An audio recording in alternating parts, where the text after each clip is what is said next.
ამყოფი ხართ დიდ გემში. არა? მე ახალგაზრდობაში, ბავშვობაში შავი ზღვიდან ყირიმისკენ რომ მიდიოდა ხოლმე. მაშინ საბჭოთა კავშირი არსებობდა და შეიძლებოდა ეს. და აი ეს განცდა მაქვს ეხლა დაბალი ჭერი რაღაცა შრიალებს. ხო და ესეთი განცდა მაქვს რომ ეგონება იმ ძველი დიდი გემის ტრიუმფში ვარ. ხო, მე ეს საოცარ სიმყუდროვეს ბადებს.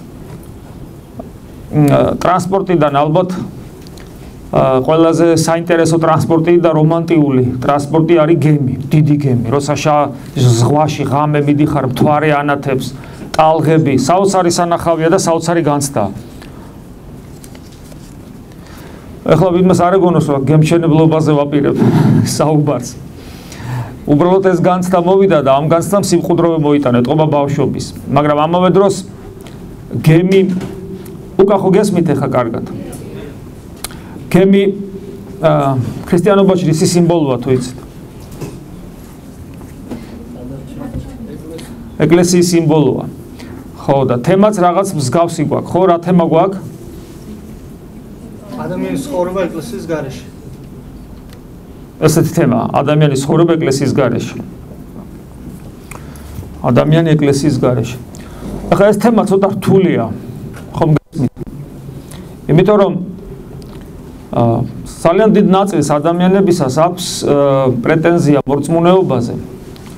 და რო არ ეწყინოთ არა ეკლესიურებს, ეკლესიურ ადამიანებსაც როცა გვაქვს, აი ეს როცა გვაქვს ეს განცდა, რომ ჩვენ მორწმუნენი ვართ, ეს ყოველთვის პრეტენზიაა, იმიტომ რომ ქრისტიანული თვალსაზრისით რწმენა გაცილებით სხვა რამეს ნიშნავს, ვიდრე უბრალოდ ღმერთის არსებობის აღიარება. და იმდენად დიდ რამეს ნიშნავს რწმენა ქრისტიანული თვალსაზრისით, რომ როცა მე ვამბობ, რომ მე მორწმუნე ვარ, ეს ცოტა პრეტენზიულია ყოველთვის. ხო, ესია. გამახსენდა პეტრეს სიტყვები, ყველამ რომ მიგატოვოს უფალო, მე სათავარ შენთვის მოკვდე და არ მიგატოვებ და პირველსავე განსაცდელზე პეტრე მოციქული ქრისტესკენ გაიშვერს ხელს და ამბობს, რომ მე მაგ კაცს არ ვიცნობ. ეს არის. ასე რომ სარწმუნოება არც ისე მარტივად არის, თქვათ ჩვენში. ჩვენ შეიძლება გვეგონოს, რომ გვაქვს რწმენა, მაგრამ სინამდვილეში ეს რწმენა საერთოდ არ გქონდეს. ან იმდენად მცირე, რომ პატარა განსაცდელსაც ვერ გაუძლოს. გარდა ამისა, ესე იგი ეკლესიის ეს თემა საერთოდ რთულია, იმიტომ რომ ადამიანს რომელსაც შეხება არ აქვს ეკლესიასთან, მაგრამ აქვს პრეტენზია, რომ არის მორწმუნე და კიდე ვიმეორებ, ამას არ ვამბობ ამ პრეტენზიას, რომ დავაკნინო ის ადამიანი, იმიტომ რომ ჩვენც შეიძლება, ჩვენ საკუთარ მღვდელმა შეიძლება საკუთარ თავზე თქვას, რომ მე ვარ მორწმუნე და ეს იყოს პრეტენზიული განცხადება. უბრალოდ ამას იმიტომ ვამბობ, რომ როცა მას ეტყვი ეკლესიის შესახებ, ეკლესიის აუცილებელ როლზე სარწმუნოებაში, შეიძლება გაგულისდეს, იმიტომ რომ ის ძალიან კარგადაც გზნობს თავს მორწმუნედ ყოველგვარი ეკლესიის გარეშე. მით უმეტეს დღეს თქვენ ძალიან კარგად იცით, როგორ წარმოჩინდება ან წარმოაჩენენ, მოდი ესე ვთქვათ, ეკლესიას ძალიან ხშირად მაქსიმალურად ცდილობენ, რომ მას გაუტეხონ სახელი არა მარტო ეკლესიის გარეთ მყოფი ადამიანები, არამედ ეკლესიის შიგნით მყოფი ადამიანები, მათ შორის სასულიერო პირებიც, ისე როგორც მაგალითად იუდა მოციქული ცდილობდა სახელი გაეტეხა, შეიძლება ამაზე ესე არ უფიქრია სპეციალურად, მაგრამ რა თქმა უნდა ცდილობდა სახელი გაეტეხა დანარჩენი მოციქულებისათვის.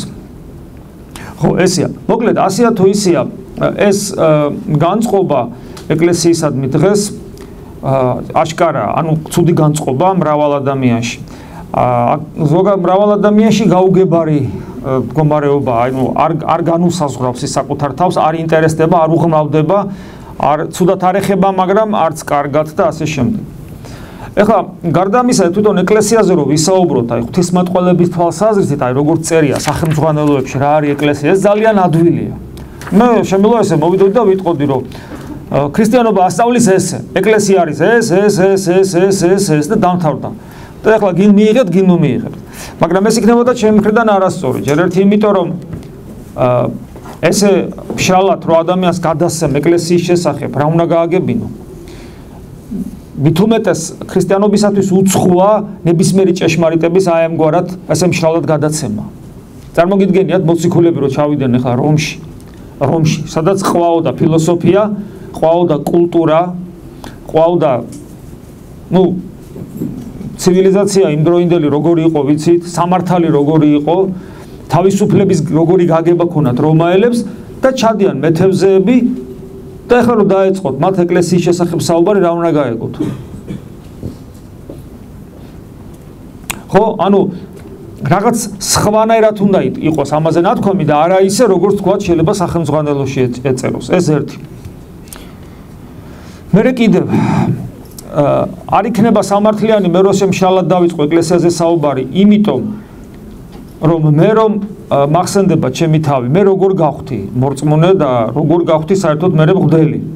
აი ესე მოვიდა ვიღაცა და მითხრა რომ იცი რა ეკლესია არის ეს როგორც წერია სახელმძღვანელოში და ეხლა შენ სხვა გზა არ აქვს. ესე არ მომხდარა. რაღაც სხვა რაღაცა ხდება ადამიანში, როდესაც ის ეკლესიაში მიდის და თეორიული ცოდნა თქვათ, ხო? თეორიულ ცოდნას მე იძენს, როგორ არ იძენს, ადამიანი ეკლესიის წევრი როა, მე მან უნდა გაიგოს სად არის. თორე ხანდახან ხდება ისე, რომ ადამიანი არის ეკლესიაში და არ იცის სად არის, ხო, ეს თავისთავად ცხადია მეორე უკიდურესობაა, მაგრამ ის რომ ჯერ შალად გაიგოს სად არის და ამიტომ მისი გული გაიხსნას, ხო, თქვათ რაღაც რელიგიური ცხოვრებისათვის, ეს როგორც წესი ესეც არ ხდება. ვიფიქრე რა უნდა მე თქვა თქვენთვის რომ სწორედ დაგვენახა ერთად. კიდევ ერთხელ, ჩემ ეკლესიას რწმენა ჭირდება. ხომ გესმით? ეკლესია არ არის ისეთი რამ, რომ მიხვალ და დაინახავ. იმიტომ რომ ეკლესია არც შენობაა, რომელსაც ტაძარს უწოდებთ. ეკლესია არც ეპისკოპოსია, არც მღვდელია, არც საპატრიარქოა, არც სინოდია. ეს ყველაფერი ეკლესია არ არის, არც მრევლია. ეკლესია ამ ყველაფრის მიღმა არის. ისე როგორც ადამიანი რო ავიღოთ ადამიანი ნებისმიერი, ხომ მას გარკვეული თვისებები და ჩვევები აქვს, მაგრამ ვინ იტყვის, რომ აი ეს ჩვევა და ის ჩვევა და კიდე ეს ჩვევა და ეს თვისება არის ეს ადამიანი. ადამიანი ამით არ ამოიწურება, ხო სწორია? ეს ყველაფერი ადამიანს ეკუთვნის გასაგებია, ეს როგორც ტაძარი ეკუთვნის თქვა ეკლესიას, მაგრამ თავად ეკლესია ტაძარი არ არის. რწმენა ჭირდება იმიტომ, რომ ეკლესიას ხორციელი თვალით ვერ დაინახავ. რაც არის ეკლესია არსობრივად. მას სხვა რაღაცა ჭირდება კი.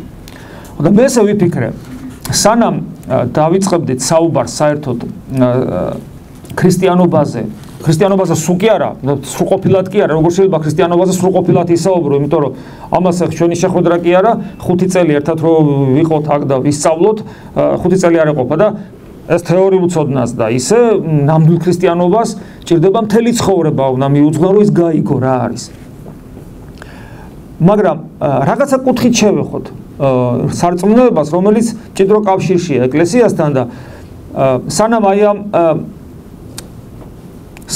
ამ საკითხებზე, ანუ სარწმუნოებრივ საკითხებზე, ღმერთისა და ადამიანის შორის გარკვეულ ურთიერთობებზე ვისაუბრებდი, რომლის გაგების გარეშეც ვერ გავიგებთ ეკლესია რა არის.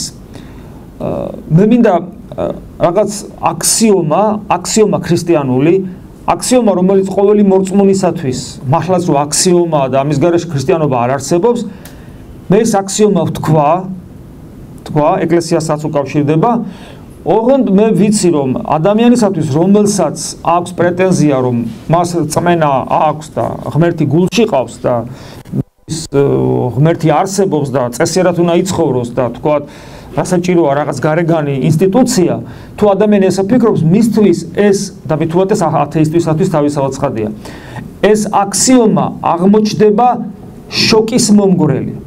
რა გულისხმობ, რომ შოკის მომგვრელი აი რაღაცა რომ მოვა შენამდე და შენთვის იმდანად უცხოა, რომ მას ვერც კი იღებს, შენი ორგანიზმი აპროტესტებს მას შინაგანად და არაფერთ არ მიიღებს, რაღაც როგორც უცხოს ხელს განაგდებს.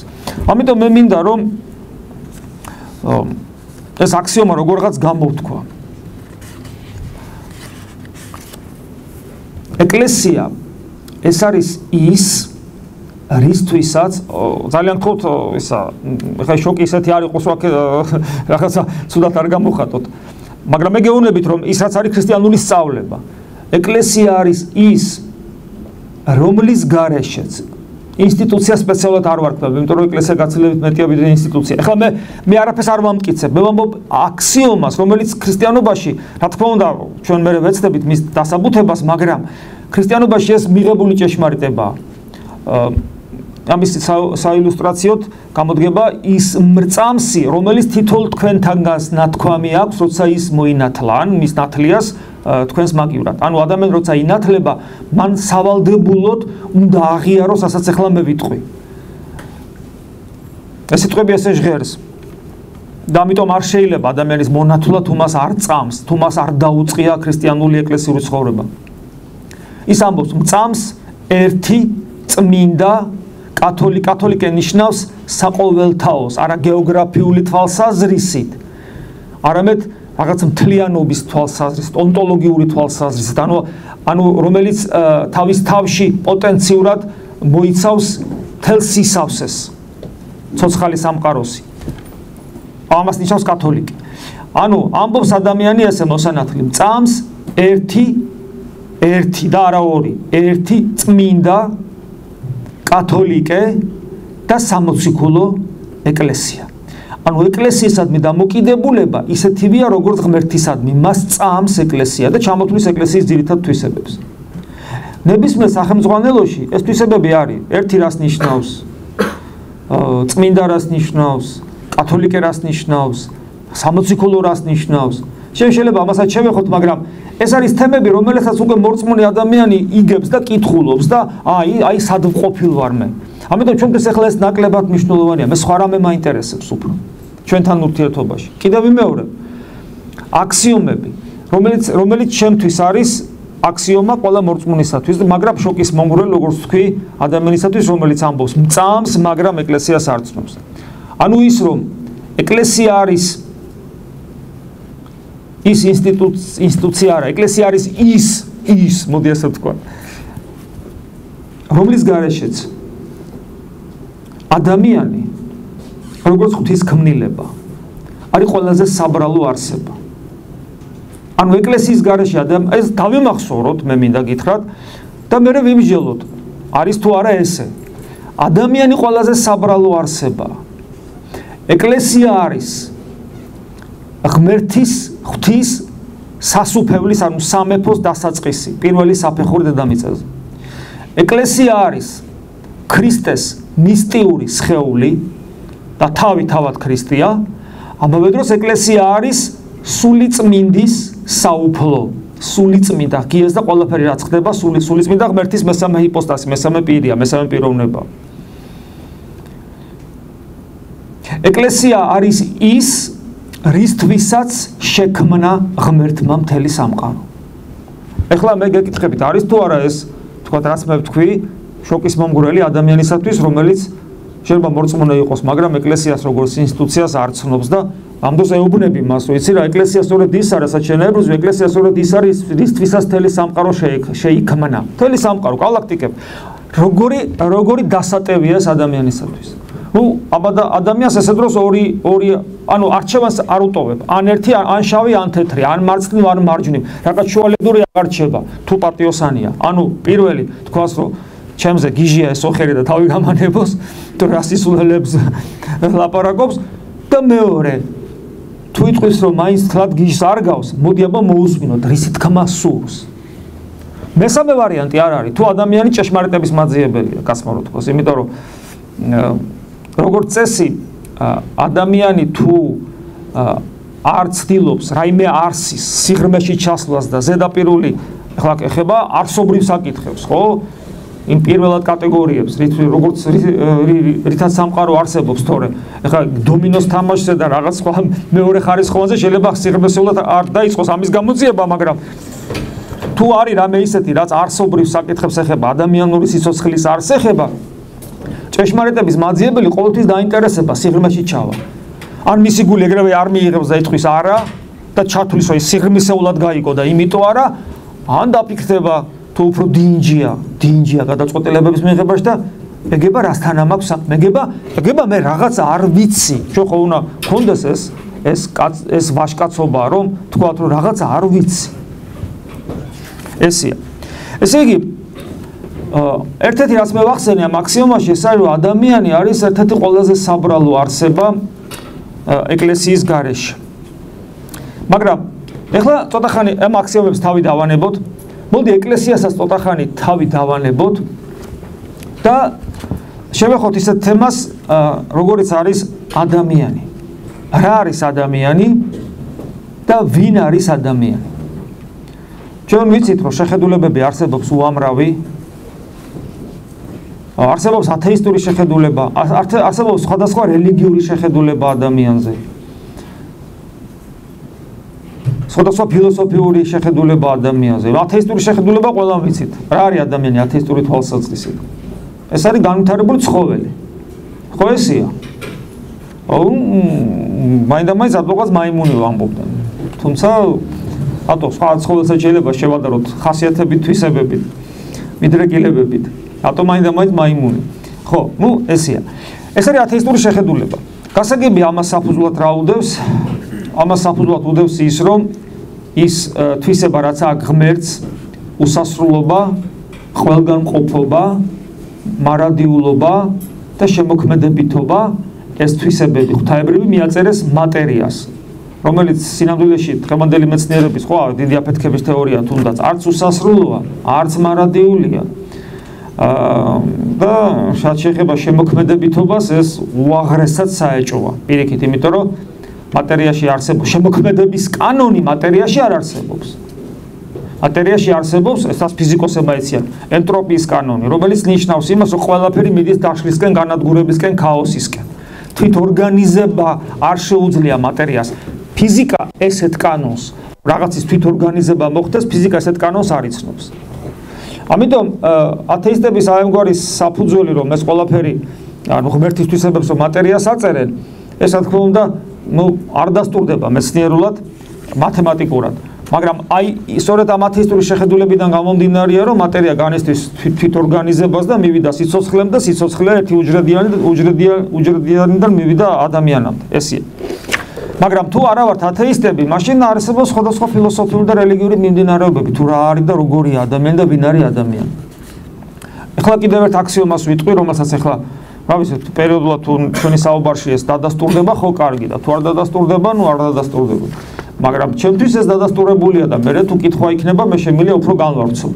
ის რომ მართლმადიდებლობა, როგორც რელიგიური მოძღვრება, არის უნიკალური იმითაც, რომ ადამიანის შესახებ ყველაზე აღმატებულ მოძღვრებას გვაწვდის.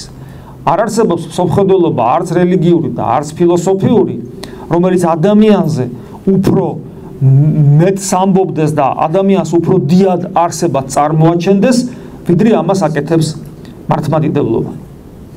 ეს არის მართლაც ერთ-ერთი უნიკალური რამ მართლმადიდებლობისა, რომელიც სამწუხაროდ ძალიან ბევრმა მართლმადიდებელმა არ იცის. ანუ ადამიანი შეიძლება ისე იყოს მართლმადიდებელი, რომ ვერც კი ხვდებოდეს სად იმყოფება. იმიტომ რომ ამ ცოდნას მართლმადიდებლობა, რომ აი ესეთ მოძღვრებას წარმოაჩენს ადამიანის შესახებ, რაღაც თეორიული მნიშვნელობა კი არა აქვს, რომ თავი მოვიწროთ, ვარა, მაგრები ვართ, ნახე, მართლმადიდებლები ვართ, ანუ ჩვენ თურმე ქონია მოძღვრება ადამიანის შესახებ ყველაზე აღმატებული და მოვიწონოთ, თქვათ, სხვებთან შედარებით თავი. არა. ეს არანაირი ცოდნა მხოლოდ თეორიული დანიშნულების არ არის ქრისტიანობაში. ეს არის ეს და სხვა მრავალი, ასევე არის ცოდნა, რომელიც მე პრაქტიკულად ჭირდება, იმიტომ რომ იმ წამსვე აი ამის მერე გაჩნდება კითხვა, კი, მაგრამ ეს რას ნიშნავს? რას ნიშნავს, რომ მართლმადიდებლობას აქვს ყველაზე აღმატებული შეხედულება ადამიანზე და ყველაზე ღრმა და ყველაზე დიდ ღირსებას ადამიანს სწორედ მართლმადიდებლობა ანიჭებს. ეს რას ნიშნავს? იმიტომ რომ ძალიან მარტივია. მე ხო ადამიანი ვარ და მე ხება, ხო? ეხლა როცა გეტყვია რომ აი რაღაცას ვიტყვი რომ აი ეს რაღაცა გეხებათ თქვენ თქვათ, აი ამ დარბაზში მსხდომს, თითოეული თქვენთაგანი ხო მე რაში მეხება, ხო დაგაინტერესებს? ბუნებრივია, ხო? იმიტომ რომ ეხება ყველას ნიშნავს გეხება შენ. მართლმადიდებლობა ყველაზე დიდად წარმოაჩენს ადამიანს, ეხება ყველა ადამიანს და მათ შორის მეხება მე. აქედან უკვე კითხვა არის. კი, მაგრამ ეს მე რაში გამოვიყენო? რას ნიშნავს? რას მეუბნება, ვინ ახარო შენ, რას მეუბნება? ძალიან მნიშვნელოვანია, ხო? რა არის ადამიანი და ვინ არის ადამიანი? ეხლა ათეისტური შეხედულება ერთია. არსებობს სხვადასხვა აღმოსავლური რელიგიური, ოკულტური, ძველად ქრისტიანობის ჩანასახში სხვადასხვა გნოსტიკური მიმდინარეობები, რომელიც გნოსტიციზმი ნაზავია ყველაფრისა, აღმოსავლურის, თვითონ ქრისტიანობის და ასე შემდეგ. ადამიანისადმი დამოკიდებულება, ძალიან ბევრი უამრავი ნიუანსია, ერთ-ერთი შეიძლება ესე ვთქვათ, დუალისტური. ადამიანი არის არსება, რომელიც სულისა და ხორცისაგან შედგება და ეს ხორცი არის ბოროტება, ხოლო სული არის სიკეთე. ხორცი იმდენად დიდი ბოროტებაა, რომ იგი ითვლება საპყრობილეც, ხოთაშორის ეს წარმართული შეხედულება იყო, ხოლო სული, თქვათ, იგივე ამ გნოსტიკურ მიმდინარეობებში, აღმოსავლურ რელიგიებში არ არის დამოუკიდებელი არსი, როგორც ასეთი. დამოუკიდებელი სუბსტანცია, არამედ იგი არის ღვთაების ნაწილი, ნაწილაკი, ნაპერწკალი.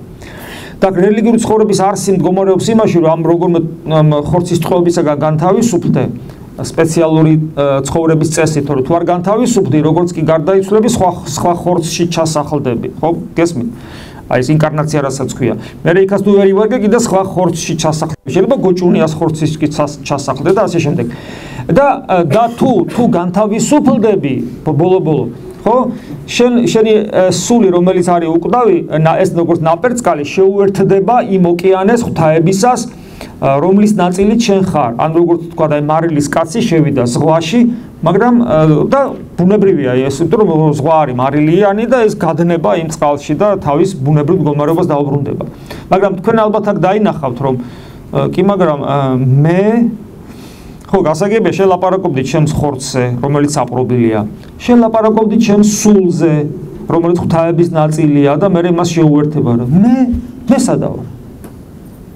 კითხვა ჩდება, მე სადა ვარ? ხორცი არ ვარგან, ნაგავია. სული ჩემი არ არის, იმიტომ რომ წავიდა. და მე შენ არა ხარ გეუბნება. შენ არა ხარ, იმიტომ რომ სამყაროს არსებობაში სამყაროს საწყისში მე არ არსებობს. სამყაროს საწყისში არსებობს უპიროვნო სუბსტანცია, რომელსაც გარპირობითად ღმერთს უწოდებენ, მაგრამ ეს ღმერთი ცოცხალი არ არის. იგი რაღაც ენერგიაა, რომელიც რაღაცა წყაროა, კანონზომიერების, მაგრამ მეტი არაფერი და აი ესე. ანუ ხედავთ როგორი დამოკიდებულება ადამიანისადმი. რაც შეეხება ქრისტიანული თვალსაზრისით, ადამიანი კი ბატონო იყოს ეს დუალისტური, ოღონდ სხვა გაგებით უკვე ხორცსა და სულის ერთობა. ოღონდ ხორცი არ არის ბოროტება. ხორცი არ არის საპყრობილი. ალბათ ერთ-ერთი პირველი იყო, შეიძლება ერთ-ერთი კი არა, ხო, პირველი იყო პავლე მოციქული, რომელიც უდიდესი ღვთისმეტყველია. ანუ რას ნიშნავს ღვთისმეტყველი, ისაც ქრისტემ მოიტანა, ეს ერთ-ერთმა ყველაზე კარგად გაიგო და არა მარტო გაიგო, გამოსთქვა. იმიტომ რომ ერთია რომ გაიგებ და მეორეა რომ ეს მერე გამოსთქვა. და კიდე უარესია თუ გამოსთქვა ისე რომ ვერ იგებ. აი პავლე მოციქული არის ადამიანი, რომელმაც ერთ-ერთ ყველაზე ღრმად გაიგო, რა მოიტანა ქრისტემ და მერე გამოსთქვა. და აი პავლე მოციქული ამბობს ესეთ რამეს, რომ და არიცით, აი როგორც ეს შესძახებს თითქოს რა, გავიწყდებათ, არ გახსოვთ, არიცით, რომ სხეულნი თქვენი ტაძარნი სულისა წმინდისანი არიან.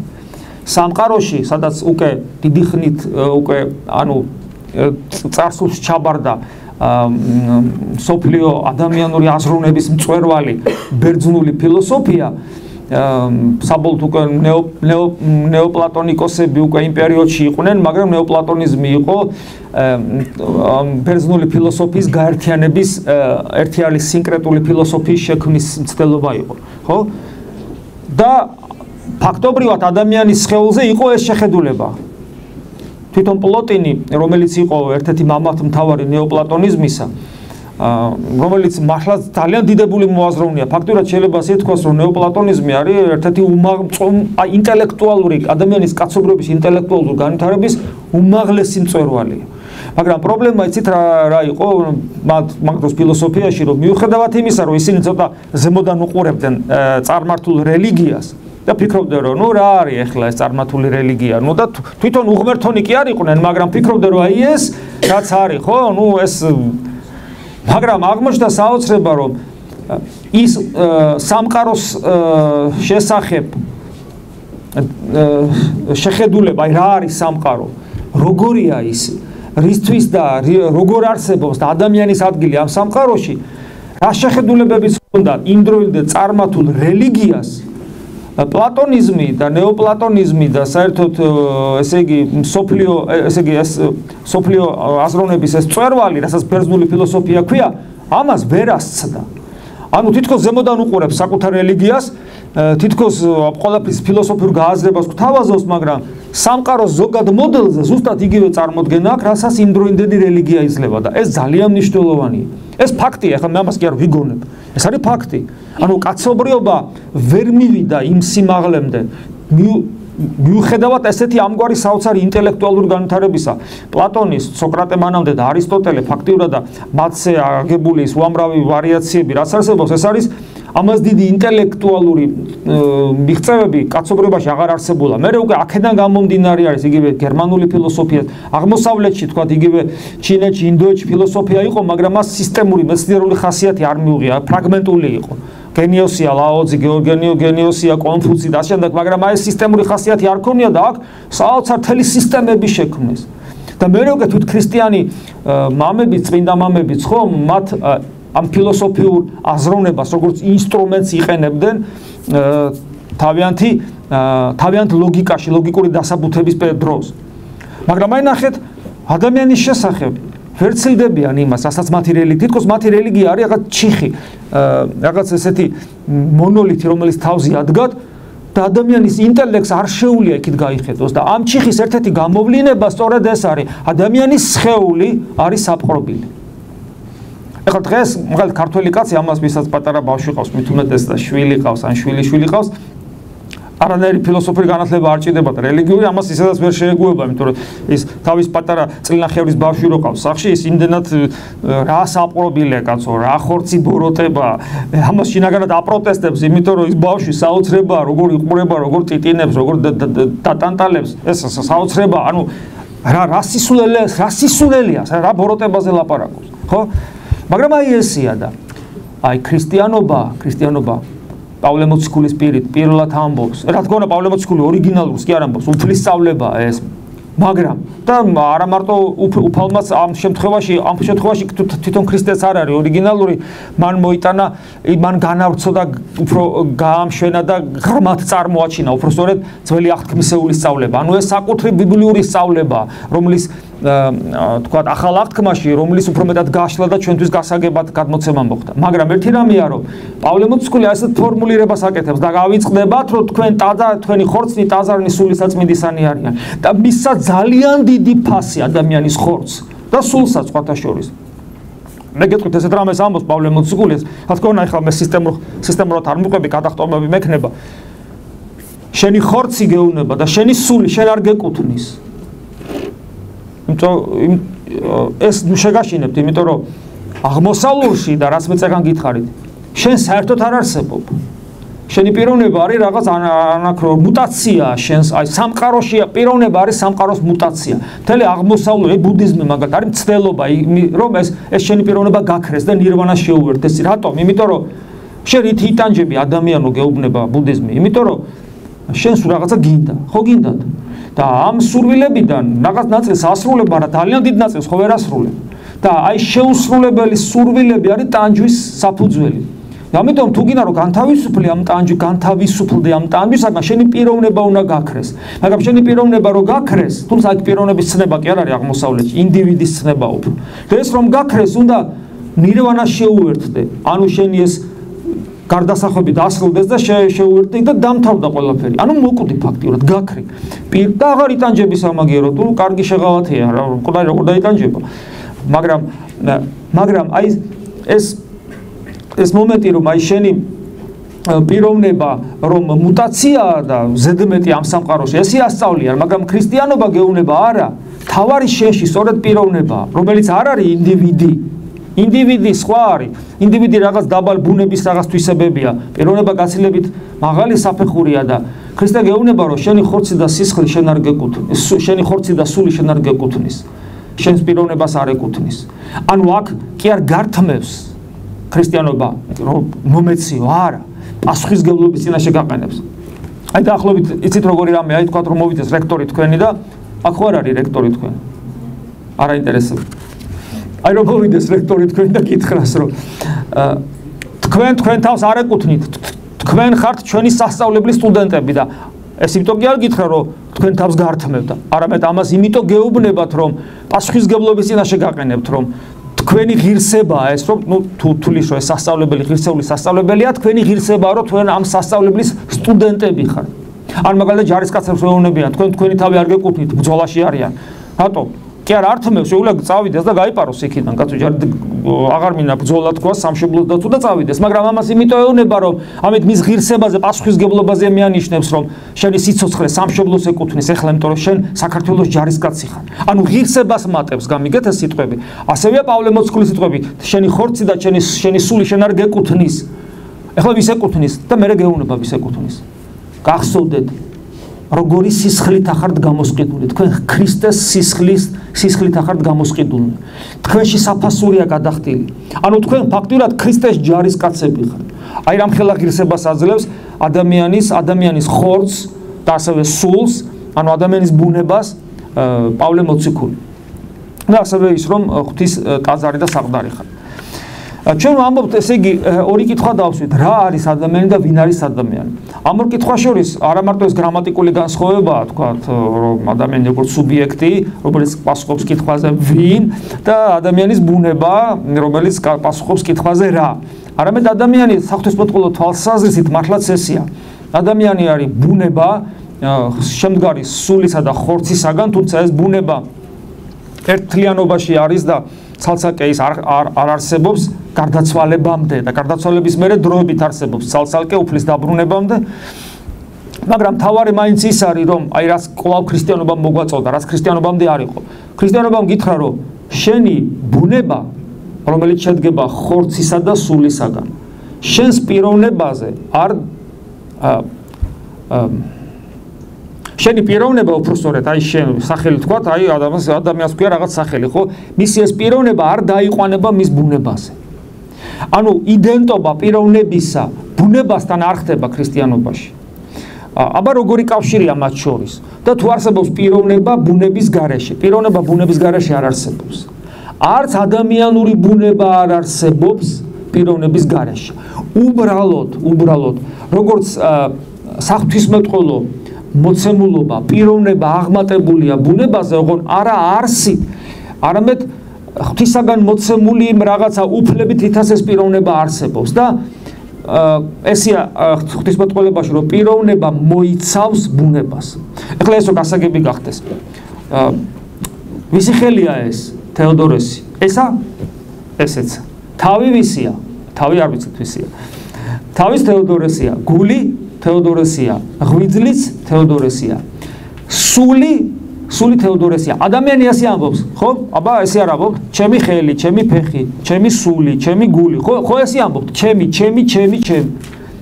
აი გასაგებია ხა ადამიანს ფეხს რომ მოკვეთავ ადამიანი კვლავ რჩება ცოცხალია პიროვნება და ეს იგივე არ არის რომ თქვა ადამიანს ღვიძლია მოკვეთო იმიტომ რომ ვეღარ იცოცხლებს მაგრამ აი კაცმა რო თქვას როგორც ფეხზე არ დაიყვანება ადამიანი ისევე ღვიძლია თვით გული რო გულია გულსაც უცვლიან და ის ადამიანი მე სხვა კი არ ხდება ისევ ის ადამიანია ხო ანუ ადამიანის პიროვნება ბუნებაზე არ დაიყვანება ეს არის ერთ-ერთი ყველაზე მნიშვნელოვანი სწავლება ქრისტიანული და ძალიან მნიშვნელოვანია ეს. ეხლა ამასაც თეორიული მნიშვნელობა კი არ აქვს. ეს გავიგე.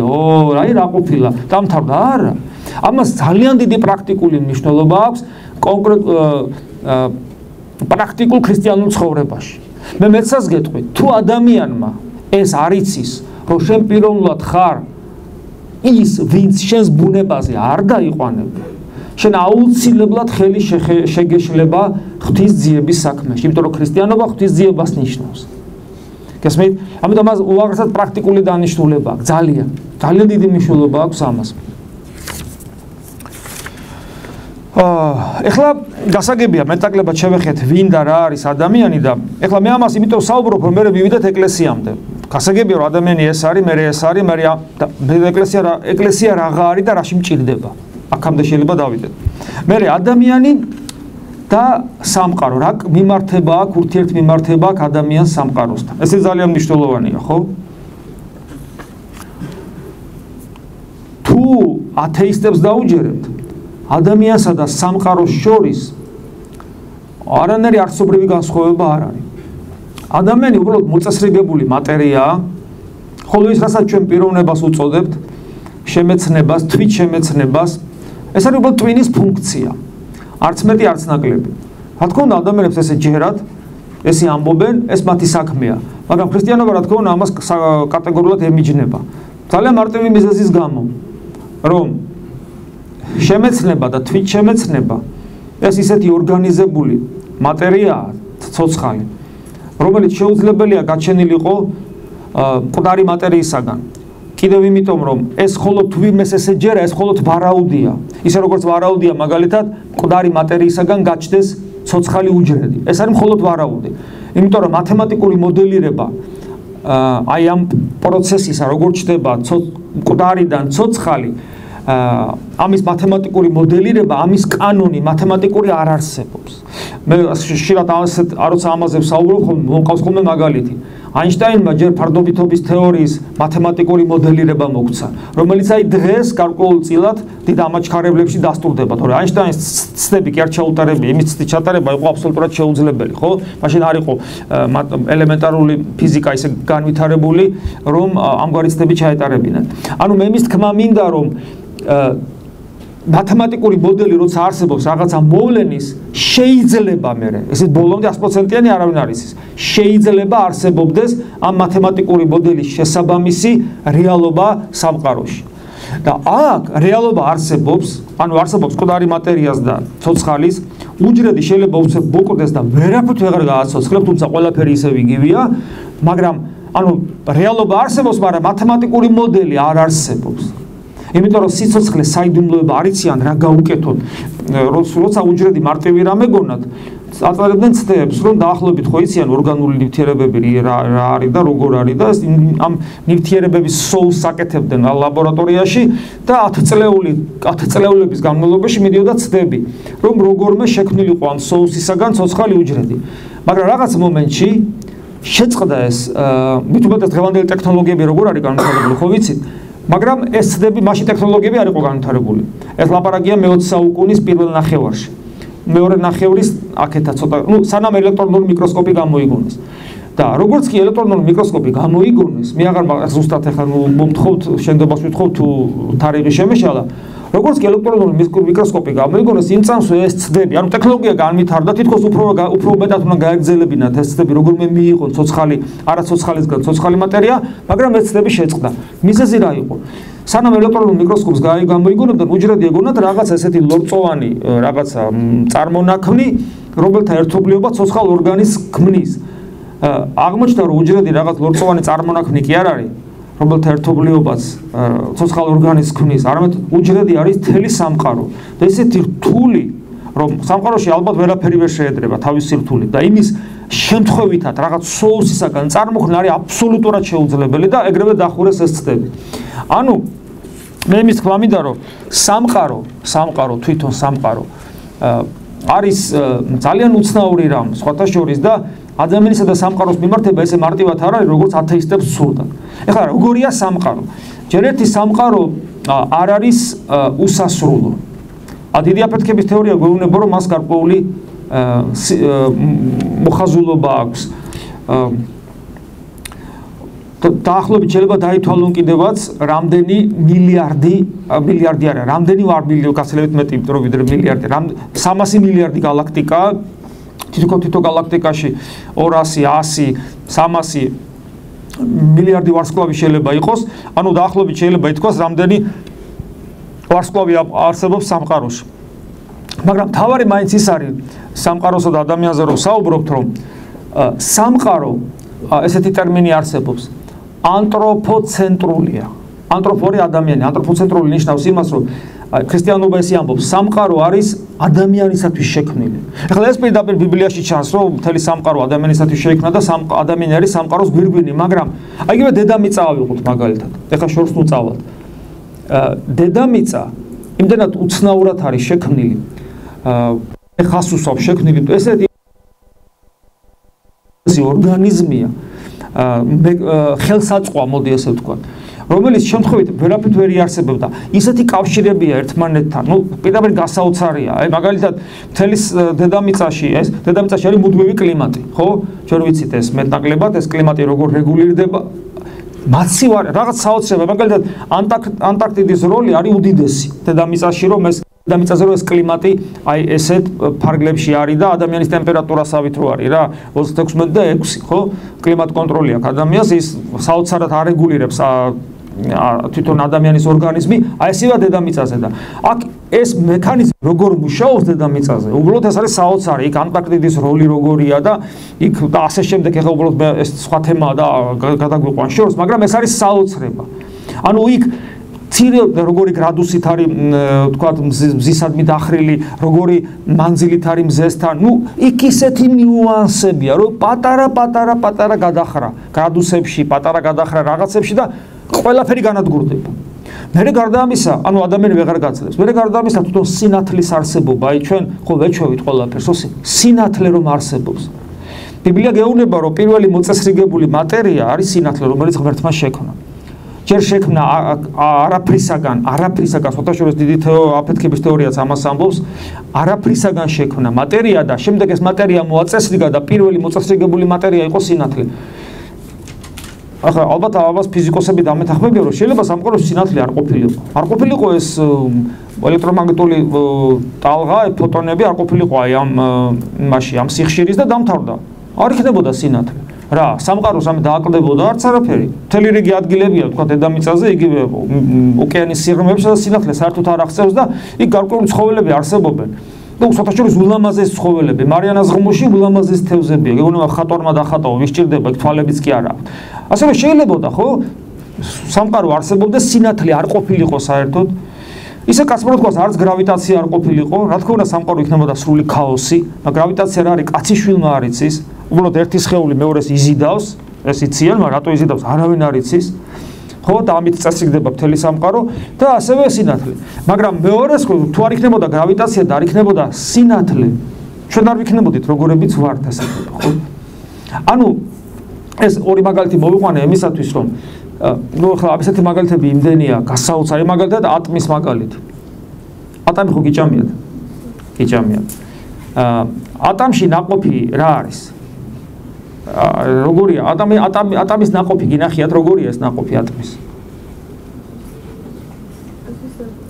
ბუსუზე ხო და აი მაგაშია საქმე რომ ეს ბუსუსებიანი ხავერდოვანი სურნელოვანი ვიტამინებით ახსავსე რაღაცა გემრიელი სუნიანი კარგი ეგ ატომის ნაყოფი არ არის ეგ არის ცრუ ნაყოფი ატომის ნაყოფი არის კურკა ბიოლოგიაში ასე ასწავლია რატომ იმიტომ რომ ატომი რო გამრავლდეს გაჭირდება ის კურკა ზუსტად დანარჩენი ყველაფერია ეხლა ემსახურება იმას რომ ჩამოვარდება ატომი ნაყოფი დაბლა ის სანამ ესე იგი წვიმამოვა და რაღაცა ის კურკა შეინახოს და ცოტა გაალღოს ამ სისველემ გესმით და ეს დანარჩენი ყველაფერი ხო რომელიც შენ ატომს არ ჭირდება საერთოდ ჭირდება შენ ანუ ატომი შენთვის არსებობს თორე ატომისთვის მარტო ის კურკაა საკმარისი და რაღაც სისველე სხვანაირადაც იქნებოდა აი ყველაფერი ესეა სამყაროში აბსოლუტურად და ამას რაც უფრო მეტად ჩაუღმავდები ამაზე ძალიან ბევრი რამე იწერება სხვათა შორის ძალიან საინტერესოა უფრო და უფრო გაოგნდები და ყველგან დაინახავ ღმერთის სკოლას და როგორ ჟურნავს ღმერთი ადამიანზე და როგორ შექმნა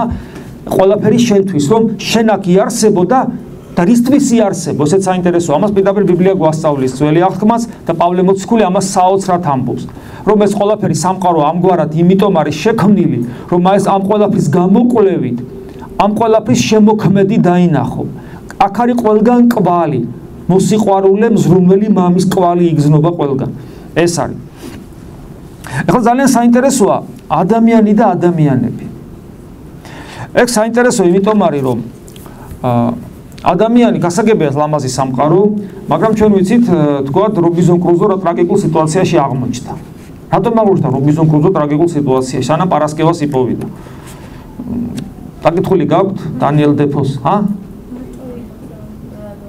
არა დაკითხული გაქვთ წიგნში პარასკევა კაცია ხო იცით ხო და ფილმში ეს თანამედროვე ვერსია რო გააკეთეს იტალიელებმა იქ მომხიბლელი ის არის რა ქვია ველური ქალბატონი ხო, მოკლედ ესეა, მაგრამ ყოველ შემთხვევაში მარტო ყოფნა მას გაუჭირდა. გასაგებია ეს ლამაზი სამყარო, მაგრამ იგი ფას კარგავს თუ ადამიანი არის მარტო. აი რა უცნაური ფენომენია ესეც, ხო?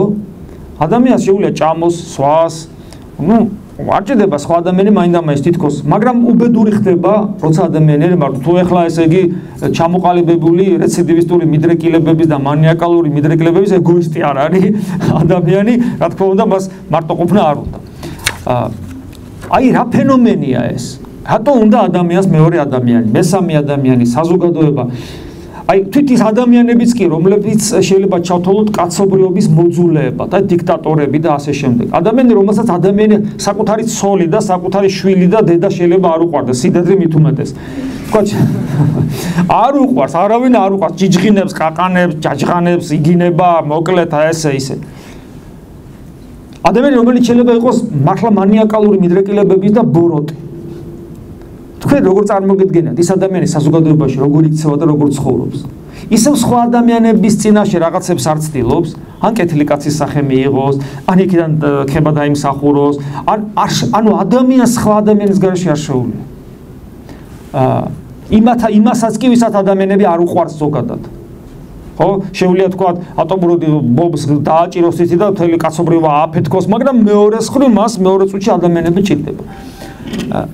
ეს რა თქმა უნდა არის ერთის მხრივ ჯოგური პრინციპი, რომელიც ყველა ადამიანშია, იმიტომ რომ ადამიანი თავის თავში ცხოველურ სამყაროსაც მოიცავს, მაგრამ გარდა ჯოგური პრინციპისა, აქ არის კიდე სხვა საინტერესო ფენომენი. თვითონ ადამიანია ისე შექმნილი, რომ მას არ შეუძლია იყოს მარტო. ადამიანი როგორ არის შექმნილი, გახსოვთ? შექმნა ჯერ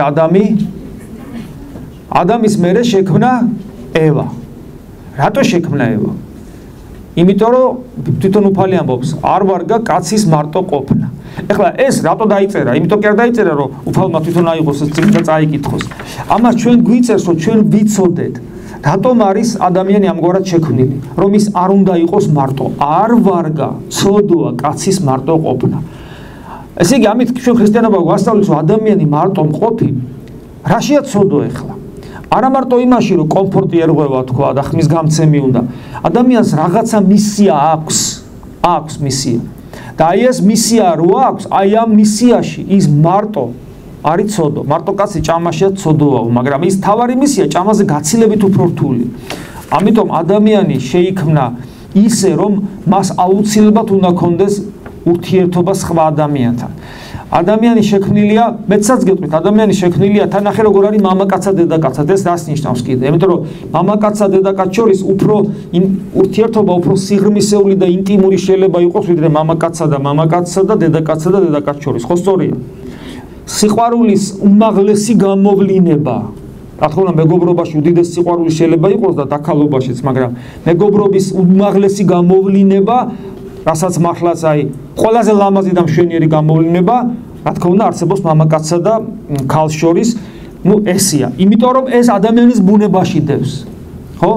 მაგრამ ეს სიახლოვე და ეს სიყვარულის უდიდესი გამოვლინება არა მხოლოდ რომანტიული ურთიერთობისთვის არსებობს, მაგისთვის არ არსებობს. ესეც არის, რა თქმა უნდა, ეს ალამაზებს, მაგრამ მხოლოდ ამისთვის არ არის. ამას გაცილებით ღრმა დანიშნულება აქვს. და ყველაზე მთავარი მაინც ის არის, ეს ორი მოსიყვარული ადამიანი და თქვა ჯგუფი ადამიანებისა, მეგობრებისა სიტყვაზე, მაგ შემთხვევაში ორზე ვსაუბრობ, ორი მოსიყვარული ადამიანი ყველაზე მთავარში ეხმარებიან ერთმანეთს. იმიტომ რომ ადამიანი მოდის იმიტომ რომ გზა გაიაროს და იმ გზის გასავლელად მას გვერდზე ჭირდება მეგობარი. და აი ამისათვის შეუქმნა ღმერთმა ადამიანს ევა. ეს არის ძალიან მნიშვნელოვანი. მოკლედ მე ამით იმის თქვა მინდა რომ ადამიანი და ადამიანი ცალკე ფენომენია, მაგრამ ადამიანები ცალკე ფენომენია და ღმერთმა შექმნა ადამიანები და არა ადამიანი. ეს არის ძალიან მნიშვნელოვანი. ადამიანები შექმნა, ერთობა შექმნა. ქრისტიანობა ესე ამბობს, რომ ადამიანი არის ღვთის ხატი. ღვთის ხატად მამაკაცსა და დედაკაცსა. სხვა შორის შენი შესახით ვიტყვი, რომ აი დღეს როცა იბრძვიან იმის წინააღმდეგ, რომ კაცი რა მოხდა, რომ კაცი არ იყოსო და ქალი რა მოხდა, ქალი არ იყოსო, არამედ კაცი ქალიც იყოსო და ქალი კიდე კაციც იყოსო. ხო გესმით რაზე ვსაუბრობ? ჩვენ რატო ვეწინააღმდეგებით ესე მკვეთრად ამას ქრისტიანები? იმიტომ რომ საფუძველს ართმევს ადამიანობა ზოგადად, იმიტომ რომ ადამიანი არ არის რაღაცა არსება უსქესო, რომელსაც ვერ გაიგებ და სულ ერთია რა იქნება. ნორმალურ არსებობს დამახინჯებები, გასაგებია, მუტაციები, ეს სხვა თემაა. მე ვლაპარაკობ ნორმალურ შემთხვევაში. ადამიანი მხოლოდ ან მამაკაცია, ან დედაკაცია. სხვა რამ არ არსებობს. ღვთის ხატი, ანუ ეს გზა, მე გახდეთ გზა გითხარით. ადამიანი დაიბადა იმისთვის, რომ გზა გაიაროს. ეს გზა ნახეთ როგორც ჩანს ბიბლიაში, ადამიანი შეიქმნა ღვთის ხატად და უნდა გახდეს ღვთის მსგავსი. ხატი არის მოცემულობა და მსგავსება არსებობს პოტენციაში. და გესმით, ეს ფენომენი ძალიან მნიშვნელოვანია, იმიტომ რომ თუ ეს ადამიანს გაცნობიერებული არ აქვს, თუ ეს ადამიანისათვის იმდენად ცნობილი არ არის, რომ ეს პირად ცხოვრებაში გამოიყენოს, მაშინ ვდგებით პრობლემის წინაშე, იმიტომ რომ ვერ ხვდებით, ხო, თუ რაღაცა დამახინჯება არის გარშემო და მოძღვრების სახით, რატო არის ეს დამახინჯება? იმიტომ რომ ადამიანი ნიშნავს, რომ ის არის ან კაცი, ან ქალი. და ზოგადად შექმნა ერთად და ღვთის ხატი და რატომ? იმიტომ რომ ღმერთი არის ერთი, მაგრამ არის მრავლობითი პირი, ანუ ყოვლადწმინდა სამება. ანუ როცა ადამიანი შექმნა ღვთის ხატად, თავის ხატად ღმერთმა ადამიანმა შექმნილი იყო ერთი ბუნების და მრავალი პირი, ამ შემთხვევაში ორი პირი, ერთი ბუნების და მრავალი პირი. მამაკაცსა და დედაკაცსად. და ერთმანეთისაგან ევა შეიქმნა ადამიანისგან, იმიტომ რომ ერთი ბუნება უნდა ქონოდა. ეს არის. ეხლა რაც შეეხება მე გზაზე ვთქვი, რომ ადამიანი შეიქმნა იმისათვის, რომ გზაზე დადგეს. შემდეგ ამბობს ქრისტე, რომ მე ვარ ეს გზა. ამას იმიტომ ამბობს, რომ ეს გზა კარგია, ხო, მაგრამ ეს გზა სად არის? სად არის ეს გზა, რომ სადაც მე უნდა ვიარო? მე ეს არ ვიცი. ამიტომ ქრისტე მაჩვენებს ამ გზას. ის ამბობს, რომ მე ვარ გზა. ეს რას ნიშნავს? მე შევხედო მას და მისკენ გავიხედო და მას მივბაძო და მას მივემსგავსო, ხო? ეს სხვა თემაა, მაგრამ მეორე მხრივ ძალიან მნიშვნელოვანია, ხო? როცა მე არა ვარ ათეისტი და მე ვიცი რომ არის ღმერთი, მე გავიგერო, თქვა, ადამიანი არის არა მარტო რა, არამედ ვინ. მე გავიგერო, ადამიანისათვის ძალიან მნიშვნელოვანია ერთობა, იმიტომ რომ ერთობის გარეშე ადამიანი აღარ არის ის სრულყოფილი არსება და არ შეუძლია თავის მისიის განხორციელება. და ეხლა მე მაინტერესებს, რა მიმართება აქვს ადამიანსა და ღმერთს ერთმანეთთან. და ამას რაც შეეხება, ჩვენ ვიცით, რომ არ არსებობდა კაცობრიობის არც ერთი ნაწილი, რომელიც ღმერთს არ ეძებდეს. ეს მეცნიერების მიერ გამოკვლეულია, რომ სამყაროში არ მოიძებნა არც ერთი ტომი, თუნდაც ეს კაცჭამიების ტომი ყოფილიყო, რომელსაც არ ექნებოდა რელიგია. რა თქმა უნდა, რელიგიები არსებობს, მათ შორის ძალიან პრიმიტიული. რაღაც სულების თაყვანისცემა, ცხოველების გაღმერთება, ბუნების ძალების გაღმერთება, მაგრამ ყველა ამ პრიმიტიულ რელიგიაში არსებობს ესეთი უცნაური ფენომენი. მათ განდობილებმა, ანუ ქურუმებმა, ყველა იცოდნენ ესეთი რაღაცა, რომ მართალია ჩვენ თაყვანს ვცემთ ამ რაღაც ღვთაებებს, მაგრამ არსებობს ერთი, რომელსაც შეიძლება ზოგიერთ რელიგიას, ზოგიერთ ტომში წელიწადში ერთხელ მიმართონ, მაგრამ როგორც წესი იმ ერთთან ურთიერთობა არ აქვს, იმიტომ რომ ჩვენ იმას ძალიან დავცილდით. ამიტომ ჩვენ ურთიერთობა გვაქვს, პრაქტიკულადაც ეს უფრო მოსახერხებელია სხვადასხვა სულებთან, იმიტომ რომ მე მაგ ნადირობა მინდა, ხო?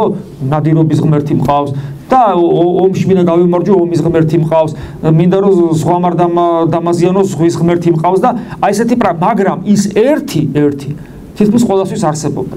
მაგრამ არ ვიფიქროთ ისე, რომ რაც უფრო ცივილიზირებული ხდებოდა, თქვა, ტომი, უფრო სრულყოფილი რელიგია ექნებოდა. მაგალითად, მე ადრე მოვიყვანე მაგალითი, არსებობს ესეთი ადგილი დედამიწაზე, ცეცხლოვანი მიწა ქვია. ეს არის სამხრეთ ამერიკის ყველაზე თუ გინახიათ გლობუსზე, ყველაზე ბოლო ნაწილი, ცეცხლოვანი მიწა ესე ქვია. ხა დღეს იქ სახელმწიფოა, მაგრამ ის ძირძველი აბორიგენები იქ არ ცხოვრობენ. უკვე, ანუ ასიმილირება მოხდა მათი. მაგრამ მე-20 საუკუნის შუამდე მე მგონი ისინი არსებობდნენ და ძალიან საოცარი რელიგია ქონდათ ამ ადამიანებს, როგორც რელიგიის სპეციალისტები ამბობენ, ისეთი ამაღლებული მოძღვრება ქონდათ, ეს იყო გამაოგნებელი. ამაღლებული მოძღვრება, რომ ერთი ღვთაების შესახებ და ადამიანის ღმერთთან ურთიერთობის შესახებ და აი ისეთი რაღაცები, რაც აი უმაღლეს თეოლოგიაში არსებობს. და ამ დროს არ ქონათ ეს სულების და რაღაცების თაყვანისცემა არ ქონათ. წარმოგიდგენიათ რა უცნაურია. ანუ საიდან და ეს იყო მათი ყველაზე ძვირფასი, ამისთვის არსებობდნენ, მაგრამ რაც შეეხება ცივილიზაციის თვალსაზრისით, ესე იგი, არ ქონდათ მათ არათუ ბრინჯაოს იარაღები არ ქონდათ. არამედ თიხის ჭურჭელიც კი არ ქონდათ, თიხის გამოყენებაც კი არ, თიხის ჭურჭლის გაკეთებაც კი არ იცოდნენ. ეს იცით რას ნიშნავს?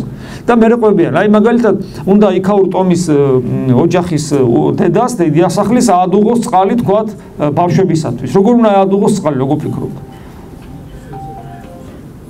თიხის ჭურჭელს დადგავდა ცეცხლზე, ხო? მაგრამ არა აქვს ეს თიხა, არ იციან.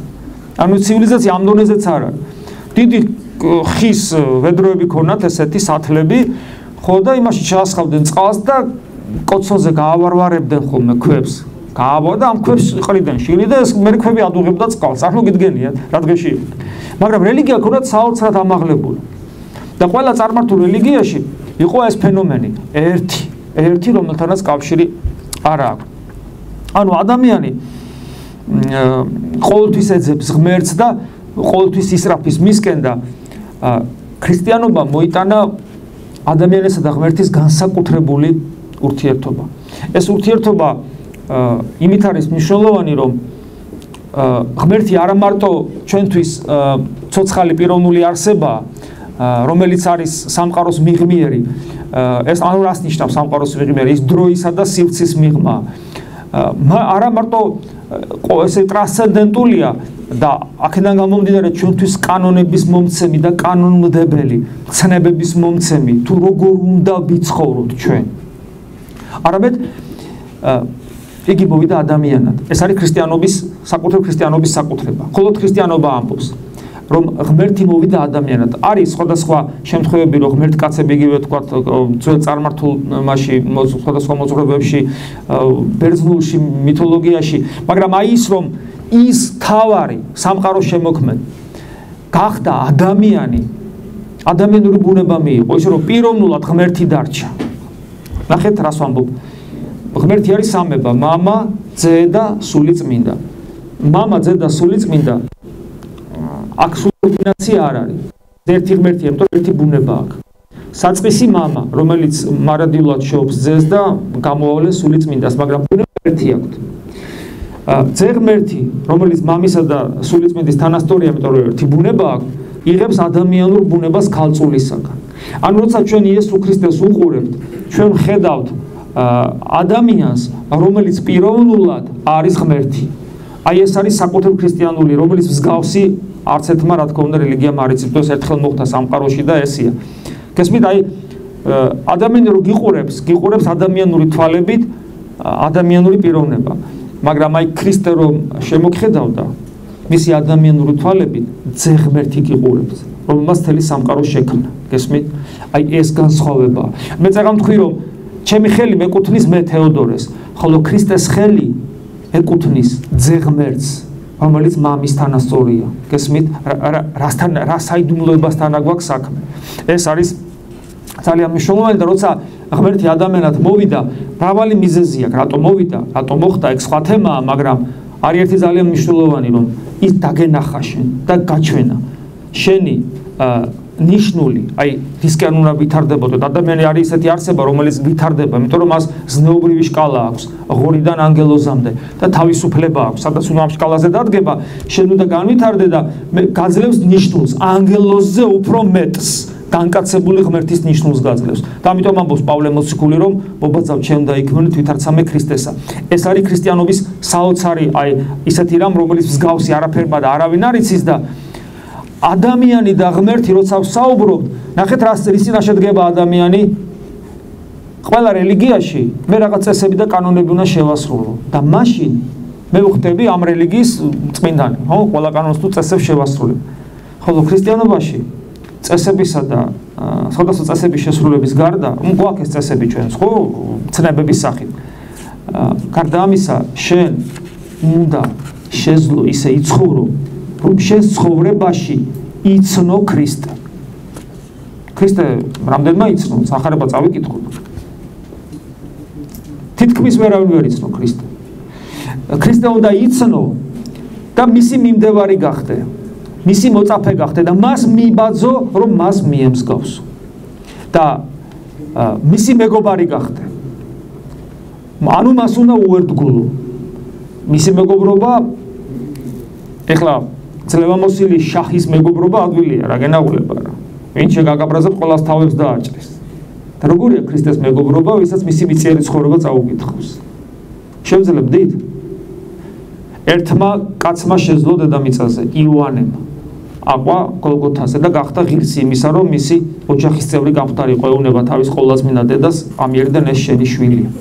ანუ იმისათვის, რომ შენ ქრისტეს მეგობარი და მერე ძმა გახდე და ქრისტეს ძმა თუ არ გახდები, მამის შვილი ვერასოდეს ვერ გახდები და შენი ეს მამაო ჩვენო მხოლოდ სიყალბე იქნება, საჭიროა რომ უერთგულო გოლგოთამდე და ჩვენ ეს ვიცით რომ ადვილი არ არის. ადვილი არ არის სიმართლის ხარეზე დგომა, როცა ეს სიმართლე ძალას არავლეს და როცა ეს სიმართლე იდევნება ძლიერთა ამას ოფლისაგან. ქრისტიანობა ამიტომ არის რთული. მაგრამ მეორე მხრივ ქრისტიანობა გეუბნება რომ ადამიანი აი ამ შკალაზე, ზნეობრივ შკალაზე მხოლოდ მაშინ მიდის ანგელოზისკენ და კიდევ უფრო მეტი, როდესაც ის ქრისტეს ერთგულებს.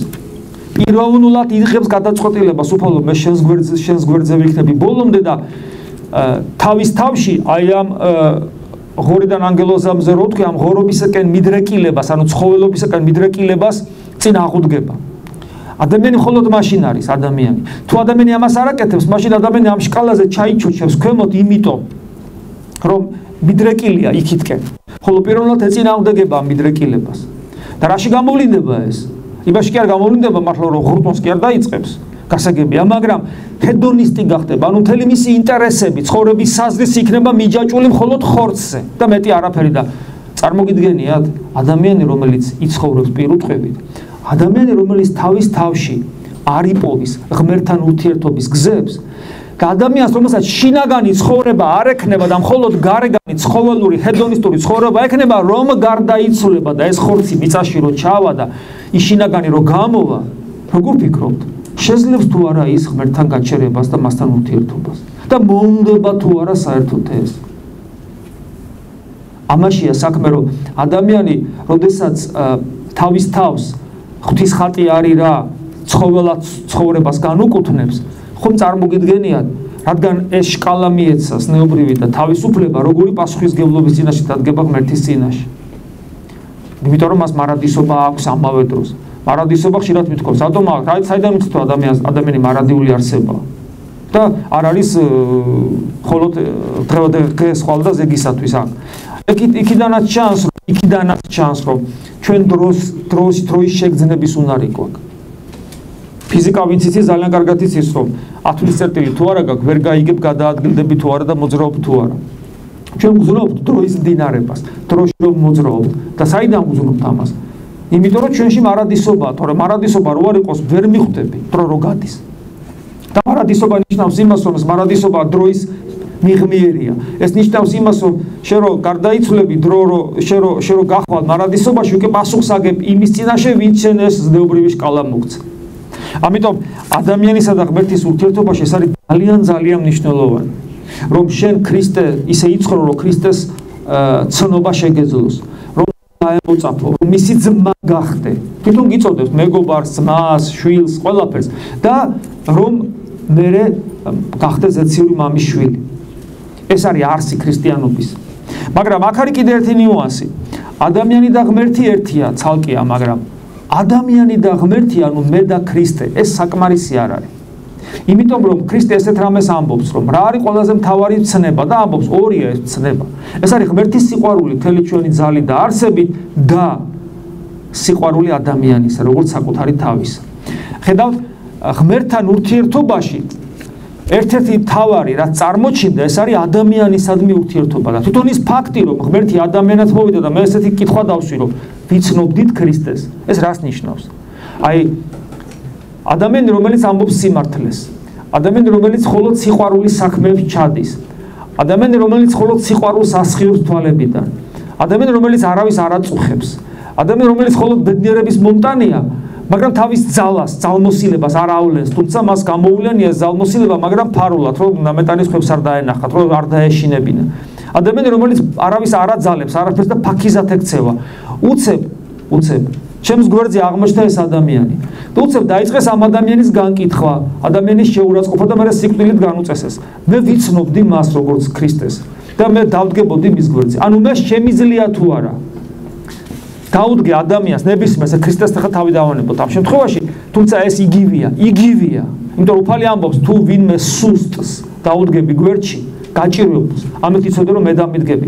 ჩვენ შეგვიძლია რომ სუსტს ფიზიკური თვალსაზრისით, მაგრამ მართალს ზნეობრივი თვალსაზრისით ყოველთვის გვერდში დაუდგებ. ამისათვის ორი რამეა საჭირო. მივხვდე რომ ის მართალია და ის ძლიერი ამასოფლისა მტყუანია. მე უნდა მივხვდე რომ მართალია. და მეორე არ უნდა შემეშინდეს რომ მას გვერდზე დაუდგე. და რომ მივხვდე მართალია, ამასინაც რაღაც შეხვედრა გქონდა გარკვეულ ხალხთან, რომელიც ამ ეროვნული მუხტით იყვნენ და რაღაც საქართველოს ჩვენ სამშობლოზე ზრუნავენ და გულიანად ზრუნავენ, თქვა. და პრობლემები აწუხებდათ ამ ადამიანებს, თუ რა დღეშია გარკვეული მიმართულებები ჩვენი სამშობლო და როგორ უშუალოდ და ასე შემდეგ და იგივე ზნეობრივი თვალსაზრისით და ასე შემდეგ. და მარტო ის რა დღის კაცო, ესე იგი აი ვარდების მოედანი ქვია, ხო? ველოსიპედი რო დგას. ხო? ვარდების მოედანი ქვია მაგას. ხო და იქ ესე იგი სადღაც მიწის ქვეშ არის სტრიპტიზ კლუბები, გეი კლუბები და იქ იმის ეჭვიც აქვთ რომ ბავშვები პატარა გოგონებით შედიან, ანუ ამ ხრივას ესე იგი ძალიან საშინელება ხდება და უცხოელების არის როგორც წესი და ქართველი კაცი რომ შეხედავენ რომ ქართველი ხარ არ გიშვებენ. ეს გონათ იაპონებს ჩინეთის ოკუპაცია რომ მოახდინეს, თქვა გარკვეულ ადგილებში, პარკებში ჩინელებს არ უშვებდნენ. აქ საქართველოში ქართველებს არ უშვებენ.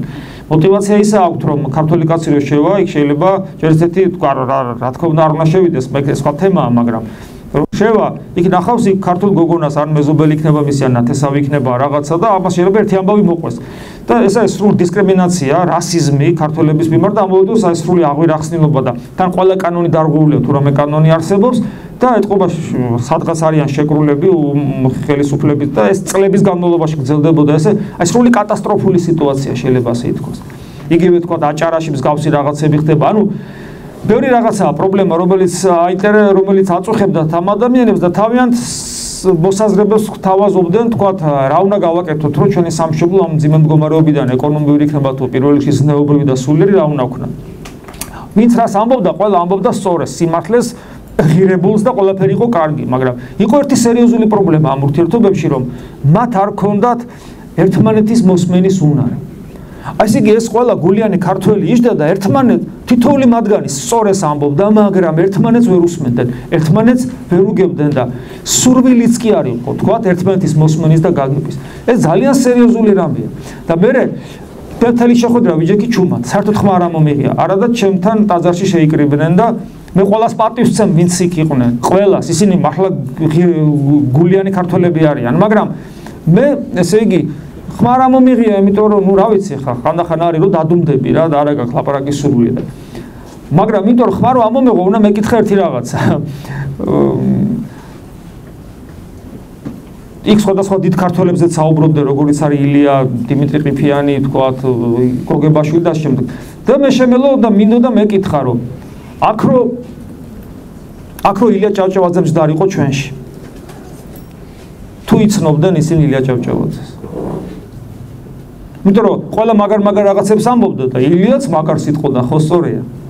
ილია რო ჩამოვიდა საქართველოში 25 წლის იყო. აი ისინი იცნობდნენ თუ არა ილიას. და მე მქონდა ეს განცდა რომ ილიასაც რა თქმა უნდა სიტყვას ათქვენდა, აბა შენ თქვი აბა რასაბობ ხო, გასაგებია და გაივლიდნენ რიგში ჩადგებოდა ილია, რომ ერთი იმან თქვა, მე ილიამ თქვა, მე სხვამ თქვა და საბოლოო ჯამში ისე დავიშლებოდით, რომ ვერცერთი ვერ მეხვდებოდა, რომ მათ გვერდზე ილიაზის და ყველამ იმას უნდა მოусმინოს და ამის მიზეზი იყო ამბიცია, რომელიც ყველა მათგანში თითოეულ ჩვენთაგანში ძალიან ჭარბად არის. და მე კითხვა კიდე უფრო მეტად შემილია დავსვა. თუ დღეს ჩვენ არ შეგვიძლია, თან ეს საზოგადოება იყო ნაღები საზოგადოება, მართლა მამულიშვილები და მზრუნველები. თუ ჩვენ დღეს არ შეგვიძლია ჩვენს წრეში ილია ვიცნოთ. მე კითხვა მაქვს, ჩვენთან რო ქრისტე იყოს, ქრისტეს როგორ ვიცნობდით? იმიტომ რომ ქრისტეს ცნობა უსასრულოდ უფრო რთულია და ძნელია, ვიდრე ილიას ცნობა იქნებოდა. და ქართველებმა ილია ხო ვერ ვიცანით თავის ძუძი ხომ მოვკალით და ვინ გვიცუნია საერთოდ და ქრისტეს როგორ ვიცნობ ამიტომ ადამიანისა და ღმერთის შორის ურთიერთობა ქრისტიანული თვალსაზრისით არის ძალიან რთული თვით ძველი აღთქმის ჯულში რომელიც ღმერთისაგან მოცემული ჯული იყო გაცილებით იოლად იყო საქმე მაგრამ აი დღეს როცა ადამიანად მოვიდა უფალი გაცილებით რთულია პასუხისგებლობა გაცილებით უფრო მაღალია ჩვენი მაგრამ აი მე წაღამ თქვი რომ არა უბრალოდ ადამიანი და ღმერთი არამედ ადამიანები და ღმერთი ეს არის მნიშვნელოვანი რატო და ჩვენ მე უკვე აქედან ნელ-ნელა გადავალთ იმ ჩვენ თემაზე იმიტომ რომ ადამიანი და ღმერთი აქ ეგოიზმის საფუძველია მე და ღმერთი როგორ არა მე მართალი ვარ მე მცნებებს ვასრულებ მე აგერ წმინდად ვცხოვრობ ქრისტეს როგორ არ ვიცნობდი კაცო მე იმ დროს დავბადებულიყავი და პირველი მოწაფე არ ვიქნებოდი ადამიანს შეიძლება ქონდეს ეს ხიბლის მდგომარეობა იმიტომ რომ ყველაფერს ასრულებს ყველაფერს აკეთებს მაგრამ ადამიანები და ღმერთი ეს საკითხი იმიტომ მნიშვნელოვანი რომ ქრისტეობა გეუბნება თუ შენ თუ სხვა ადამიანში მე არ დამინახე და ყველას უჭირს თუ ნებისმიერ ადამიანში ღვთის ხატი არ დაინახე ამას წმინდა მამები ხელ გამახსნა წმინდა ეგნატე ბრიანჩაინოვი გამახსნა რომელიც საოცრად ამბობს რომ არ აქვს მნიშვნელობა ადამიანი როგორია საზოგადოებაში რა ფენის წარმომადგენელია ცოდვილია თუ არ არის ცოდვილი ყველგან ქრისტეს ხატია ყველა ადამიანში და მე ყველგან ამ ხატს ვხედავ ჯოჯოხეთში რო ადამიანია იმაშიც ქრისტეს ხატს ვხედავ იმაშიც და ეს თუ არ გააკეთე წმინდა მამა ამბობს მაშინ შენ თუ არ გინდა ჯოჯოხეთი შენ თუ გინდა შენში სიყვარული მოიპოვო ეს სიყვარული ადამიანის მიმართ უნდა გამოჩნდეს პირველ რიგში ამიტომ ჩვენი ღვთისადმი სწორი ურთიერთობა და ჩვენი ქრისტიანობა მოწმდება იმით როგორი ურთიერთობა გვაქვს ადამიანთან იმიტომ რომ თავად ღმერთი მოვიდა ადამიანად შენ თუ სხვა ადამიანში ქრისტეს ხატი ვერ დაინახე შენ თუ სხვა ადამიანში ტკივილი ვერ დაინახე შენ თუ სხვა ადამიანში სიმართლე ვერ დაინახე შენ თუ სხვა ადამიანში შენზე უკეთესი და ჭკვიანი არ დაინახე შენ ქრისტეს ვერასოდეს ვერ დაინახავდა ამიტომ ღმერთთან ერთობა ერთიერთზე სხვების გარეშე არის აბსოლუტურად შეუძლებელი ქრისტიანობაში ღმერთთან ერთობა მხოლოდ სხვებთან ერთად არის შესაძლებელი და აი აქ არსებობს სწორედ აი აქ მივადექით იმას რასაც ქვია ეკლესია იმიტომ რომ იმ წამსვე გვიჩნდება ეს განცდა ხო ეკლესია ხო ადამიანთა ერთობაა და იმ წამსვე შინაგანი ჩვენი თუ ამ ლოგიკას რასაც ჩვენ დღეს საუბრობდით მივხვებოდით შინაგანი პროტესტი გაჩნდება უკვე იმ პოზიციისადმი რომ რა თმინა ეკლესია ღმერთი გულში მყავს რას ნიშნავს ღმერთი გულში მყავს რას ნიშნავს აი არიან ადამიანები რომლებსაც გულმხულარეთ უნდათ ღმერთი და ერთად არიან და ლოცულობენ და შენ ამბობ რომ არ ჭირდებიან მე ისინი ღმერთი გულში მყავს ანუ ადამიანების უარყოფა იმ ადამიანებისა რომლებიც ეძებენ ღმერთს შენ თავი მაგათზე მეტი გონია ეს არის არსი ხო ისინი დაბიოები ისინი რა აზზე არ არიან ისინი რაღაც რიტუალებს ასრულებენ აი მე გულში მყავს თვითონ ეს სიტყვა ძალიან სასაცილოა იმიტომ რომ მთელი ეკლესიის მთელი 2000-ლოვანი სკოლა სწორედ იმიტომ არსებობს რომ ვისწავლოთ ღმერთი როგორ ვიპოვოთ საკუთარ გულში ეგ სხვა თემაა მაგრამ თვითონ ადამიანის პოზიცია ამიტომ უკვე წარმოჩინდა ის რა დამოკიდებულება შეიძლება გქონდეს ეკლესიისადმი რომ კერძოდ ის რომ ეს ადამიანთა ერთობაა რომლებიც ჩემთან ერთად და ჩემზე უკეთესად შეიძლება და ეს ყოველთვის უნდა დაუშვა შეიძლება ეძებდეს ღმერთს ეხლა ესეთი რამე მინდა გითხრათ კიდევ რომ ეკლესია ეს არის სკოლა ჩვენ ხო მე თავიდან ის აქსიომა რო გითხარით რომელიც შემაძწუნებელი აქსიომაა მეთქი რომელიც ადამიანი შეიძლება ვერ მიიღოს ხო შინაგანად ჩვენ იქამდე ნელ-ნელა ავალთ მაგრამ ახლა ერთი რამეა ეს ხო დანამდვილებით შეიძლება თქვა და მივიღოთ ჩვენ ერთობაზე ვთქვით რომ არ შეიძლება მარტო იყო ღმერთისაკენ მიმართული ისე რომ გვერდზე ადამიანს უარყოფდე და ვერ ხედავდე და გეგონოს თავი რომ უფრო სულიერი ხარ ვიდრე სხვა ადამიანი რომელიც ასევე ეძებს ღმერთს ეს ერთი და მეორე ერთი რამე უდავო რომ ეკლესიაში არსებობს ცოდნა გარკვეული დაგროვილი 2000 წლის განმავლობაში ეს ნამდვილად არსებობს და ჩვენ ვიცოდეთ რომ ეს ცოდნა რაც არსებობს ეკლესიაში ღვთისმეტყველებად იწოდება ძალიან საინტერესოა ხო აი ეს ღვთისმეტყველება რას ითხოვს ჩემგან, რას მასწავლის, რას მანიჭებს, რას მაძლევს. ხო ხვდებით რომ ეს ღვთისმეტყველება არ იქნება დაყვანილი იმაზე თქო რამდენი სანთელი დაანთო და გარეგანი რაღაც წესები, რაღაც სხვა სიღრმე ექნება თორე ხომ არ შეიძლება ხო? დიდი ღვთისმეტყველები რომლებიც იყვნენ თქო მხოლოდ ესე იგი ამაზე საუბრობდნენ იმ პრიმიტიულ საკითხებზე რომელ პრიმიტიულ თემებამდეც უნდა ხშირად ქრისტიანობის დაყვანა ხო? გასაგებია ეს თავისთავად ცხადია. ძალიან საინტერესოა რომ აი ღვთისმეტყველება რომელიც ეკლესიაში არსებობს ანუ ის ცოდნა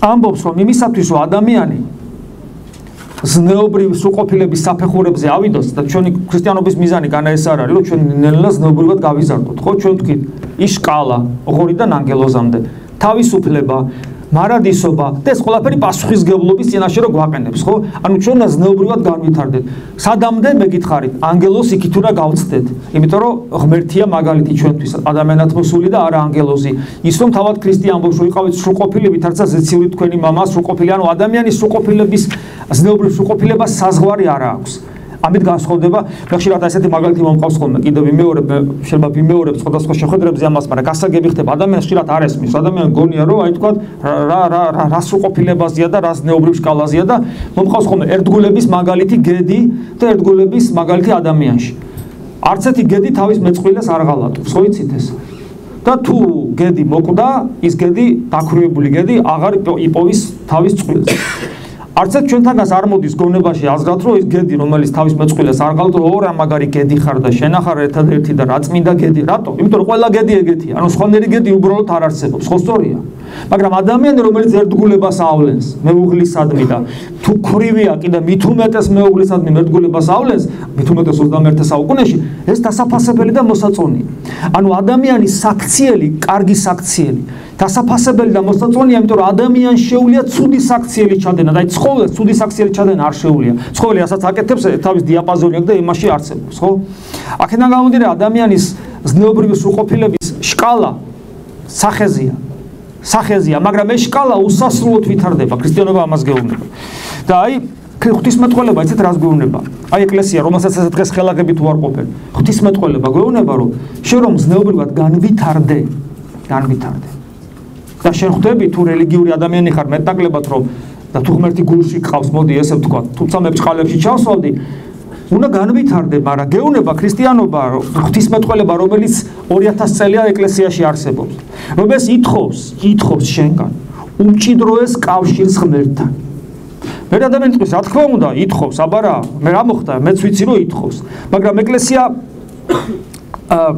გეუბნება ანუ ეს ღვთისმეტყველება ეს სკოლა რომელიც ეკლესიაში არსებობს გეუბნება რომ ამისათვის საჭიროა რომ შენში მოხდეს განწმენდა კათარზისი რასაც ქვია განწმენდა აქ ზნეობრივ განწმენდაზეა საუბარი ქრისტე გვახსოვს გეუბნება ხო ნეტარიყვნენ წმინდანი გულით არა მე თუ მათ ღმერთი იხილო შინაგან სიწმინდეზეა საუბარი მაგრამ აი ახლა მე რასაც ვიტყვი ნუ თუ არსებობს ადამიანი რომელიც ამას გააპროტესტებს თუნდაც ის იყოს არაეკლესიური მაგრამ ამ განწმენდას და კათარზის რა ჭირდება რა სიტყავს ადამიანისაგან და მე სამ რაღაცას ჩამოგითვლით ეს არის სინანული ეს არის ასკეზა და ეს არის ლოცვა სინანული ანუ მეტამორფოზა ადამიანური ბუნებისა რომელიც არის პროცესი ეს არ არის ერთჯერადი აქტი ადამიანი მუდამ აქანდაკებს საკუთარ თავს ეს არის ასკეზა როცა ადამიანი ცდილობს თავისუფლება მოიპოვოს თავისი ბუნებისგან ანუ ბუნება კი არ აი მაგალითად ბუნება კი არ თავაზობდეს პირობებს ბუნება კი არ გიყენებდეს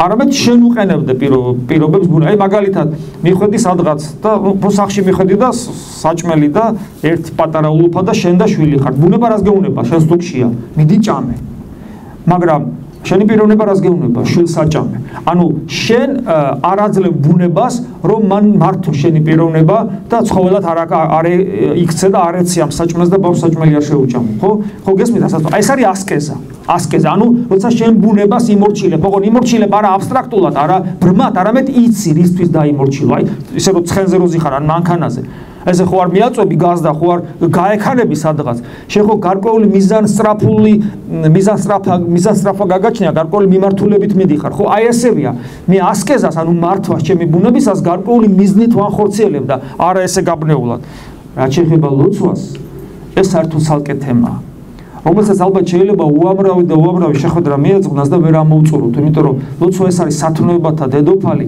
რომელსაც ემსახურება აბსოლუტურად ყველაფერი ეკლესიაში. იმიტომ რომ ლოცვა ეს არის პირდაპირ პიროვნული ურთიერთობა ღმერთთან.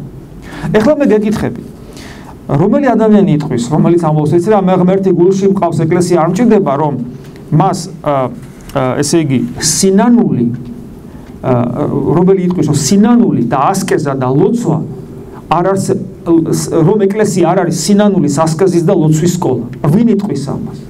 მე არ მეგულებ ესეთი ადამიანი, თუ მეტნაკლებად წარმოდგენა აქვს, რას ნიშნავს ეკლესია. და მისი წმინდანების სახით ყველაფერთან ვერა გრიგოლ ხანძთელი მაგალითად, ხო, ვინ მეტყვის, რომ მას არ ქონა ეს სკოლა გავლილი, რომელიც ასკეტი როგორი იყო და ლოცვა როგორი ქონა, ღმერთი როგორც სინათლე ისე მოდიოდა მის კელიაში და ესე იგი სინანული კი და როგორ იქნებოდა, რომ სინანული სწორედ ეს მეტამორფოზა, რითაც ადამიანი ღმერთს უახლოვდება მუდმივად. ამიტომ აქედან გამომდინარე, უკვე თვითონ ის ფაქტი, რომ მე მინდა ზნეობრივი სრულყოფილების გზაზე დავდგე, უკვე ვხედავ, რომ ეკლესიაში ამის სკოლა არსებობს. უკვე ამითაც მე შეიძლება ვიფიქრო, რომ დიახაც ეკლესია მე შეიძლება რატომაც არა, უნდა მჭირდებოდეს. მე ერთი რამ არის კიდე ერთი ნიუანსია, რომ ადამიანს შეიძლება კონდეს როცა საუბრობენ მე ღმერთი გულში მყავს, ისინი საუბრობენ ესეთ რამეს, რომ იცით მე ჩემი გამოცდილება მაქვს სუბიექტური რელიგიური. რაში მჭირდება ეკლესია? ჩვენ ვეუბნებით რომ ბატონო, როგორ არა, უნდა გქონდეს ეს გამოცდილება. ან კიდე ადამიანი იტყვის რომ მე იცი რა, ესე იგი მე რომ ლოცულობ ღმერთ ჩემი ესმის. კი ბატონო, შეიძლება ღმერთს არ ესმოდეს. გასაგებია. მაგრამ აბა შევუტრელოთ კითხვა, როცა შენ ღმერთი რაიმეს გეტყვის, როგორ გაიგებ? როგორ უნდა გაიგო? და როგორც კი ადამიანი იტყვის, რომ მე სუბიექტური გამოცდილება მაქვს და ჩემი შეგრძნებებით მივხვდები, რომ ღმერთი მესაუბრება, მე კითხვა დავუსვათ კიდევ, რომ ეს სუბიექტური გამოცდილება შენი მისტიური, რამდენად ჭეშმარიტი? ვინ იტყვის იმას? აი, ხმა მოგესმა? ხმა? განცდა მოვიდა? ვინ იტყვის იმას, რომ ეს ხმა ან ეს ან ხილვა-იხილე? ან სიზმარში რაღაც დაგესიზმრა? რომელი ჭკვათამყოფელი ადამიანი იტყვის, რომ ეს ხილვა, ეს სიზმარი, ეს განცდა, ეს ხმა არის ღმერთისგან, 100%-იანი. ვინ იტყვის ამას? თუ ადამიანი იტყვის, რომ 100%-იანი ღმერთისგან არის, სწორედ ეს არის ის მდგომარეობა, რომელმაც შეიძლება ადამიანის შეშლილობამდე მიიყვანოს, იმიტომ რომ ჩვენ ხო ვიცით, შეშლილები რო არიან, თქვა, შიზოფრენია არსებობს. ხო, სწორედ ხილვებიც აქვს და ხმებიც აქვს და შინაგანი გამოცდილება. სამყაროს სადაც სხვანაირად ხედავენ, არაადეკვატური აღქმა აქვს სამყაროს. ანუ როცა ადამიანი ესე იწყებს თავის რელიგიურ ცხოვრებას, რომ ამ ყველაფერს ენდობა ბრმად, აშკარად საშიში მდგომარეობა. ამიტომ ადამიანს არ შეუძლია სუბიექტური გამოცდილება გახადოს ჭეშმარიტებად, არ შეუძლია 100%-იანი თქვას, რომ ეს არის ობიექტური სინამდვილის ადეკვატური ასახვა. არავითარ შემთხვევაში არ შეუძლია. მე მინდა ერთი მაგალითი მოგიყვანოთ, ამონარიდი, ესეთი დიდი ღვთისმეტყველი იყო ლოსკი. და პატარა ამონარიდია, მე მინდა წაგიკითხოთ, რა საოცრად ამბობს ეს დიდებული ღვთისმეტყველი. მისტიური გამოცდილება, შეიძლება თარგმანი არ იყოს ესეთი ზუსტი, მაგრამ მისტიური გამოცდილება, რითაც სწორედ კიდევ ვიმეორებ, რაზეც საუბრობენ არაეკლესიური რელიგიური ადამიანები, რომ გულში მყავს ღმერთი. მისტიური გამოცდილება საზოგადო რწმენის პიროვნული გამოვლენა. აქ საუბრობს ეკლესიასა და ადამიანის ურთიერთმიმართებაზე. ნახეთ რა საუბრობს, მე მაქვს მისტიური გამოცდილება. მაგრამ ეს თუ სწორია და სინამდვილეა, მაშინ ეს უნდა იყოს საზოგადო რწმენა, რაც არის ამ ეკლესიის 2000 სლოვან სკოლაში. ამ რწმენის პიროვნული გამოვლენა. ღვთისმეტყველება, ანუ ეს ზოგადი ცოდნა, რაც არსებობს ეკლესიაში, რომელიც ღვთისაგან მოცემულია, რომელიც წმინდა წერილი და წმინდა გადმოცემიდან საფუძვლს იღებს. ღვთისმეტყველება კი იმის ზოგადი გამოხატულება, რომელიც გამოცდილებით შეიძლება შეიმეცნოს თითოეულმა. ნახეთ აქ როგორი რა კავშირია. ჩემი პირადი გამოცდილება და ზოგადად ცოდნა, რაც არსებობს ეკლესიაში. ისინი ერთმანეთს ადასტურებენ. გესმით რას ვამბობ? ანუ მე რა გამოცდილებაც მაქვს, ეს დასტურდება ზოგადი ცოდნით და ეს ზოგადი ცოდნა რაც არის ასახვას პოვებს ჩემს პიროვნულ გამოცდილებაში. ეკლესიის მიერ დაცული და შენახული ჭეშმარიტების გარეშე, ეკლესიის მიერ დაცული და შენახული ჭეშმარიტების გარეშე, პირადი გამოცდილება ყოველგვარ დამაჯერებლობას იქნებოდა მოკლებული. რაზე რან გითხარით? 2000 სლოვანი სკოლა არ მიდასტურებს. მე ჩემი სუბიექტური გამოცდილება მაქვს. და ასეთი ადამიანი გავს პილატეს. პილატე როცა ქრისტესთან ურთიერთობა აქვს, ქრისტეს ზრუნავს მასზე და ჭეშმარიტებას ახსენებს და პილატეს რეაქცია არის განსაცვიფრებელი, მაგრამ არა იმიტომ რომ ეს საშინელება გააკეთა პილატემ, არამედ იმიტომ რომ ეს რეაქცია თითოეულ ჩვენთაგანში არსებობს პერიოდულად და ზოგ ადამიანში ყოველ წამს. პილატე რას აკეთებს? ქრისტეუნება, მე მოვედი რომ ჭეშმარიტება დავამოწმო და პილატე პასუხი ესეთია: რა არის ჭეშმარიტება? და პასუხს არ დაელოდა და გავიდა გარეთ. დამოკიდებულება ქედმაღალი ადამიანისა ჭეშმარიტების მიმართ. რა არის? რატომ? იმიტომ რომ მას თავისი აქვს. მას თავისი აქვს ჭეშმარიტება. ყველას თავისი სიმართლე აქვს. პილატეს თავისი სიმართლე ჰქონდა.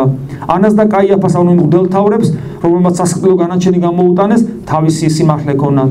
ჯარისკაცებს, რომელიც დავალებას ასრულებდნენ, თავისი სიმართლე ჰქონდათ.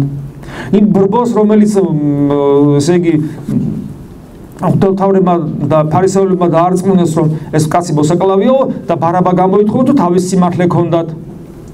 მოციქულებს, რომელსაც შეეშინა და დაემალნენ, თავისი სიმართლე ჰქონდათ. ყველა მართალი იყო და ქრისტე კი მოკლეს. გესმით? აი ეს არის. ამიტომ როცა ადამიანი აპელირებს იმაზე, რომ მე კაცო, ჩემი ხედვა მაქვს, ჩემი განცდა მაქვს, ჩემი სიმართლე მაქვს, უბრალოდ ობიექტურ რეალობას თუ მოწყდა, ის არის შენი გამოცდილება და სადმე გიყვანს არავინ არ იცის. ეს იქნებოდა ჭეშმარიტებისა და სიცრუის, რეალურისა და ილუზოროლის ნარევი. ვერ გაიგებ.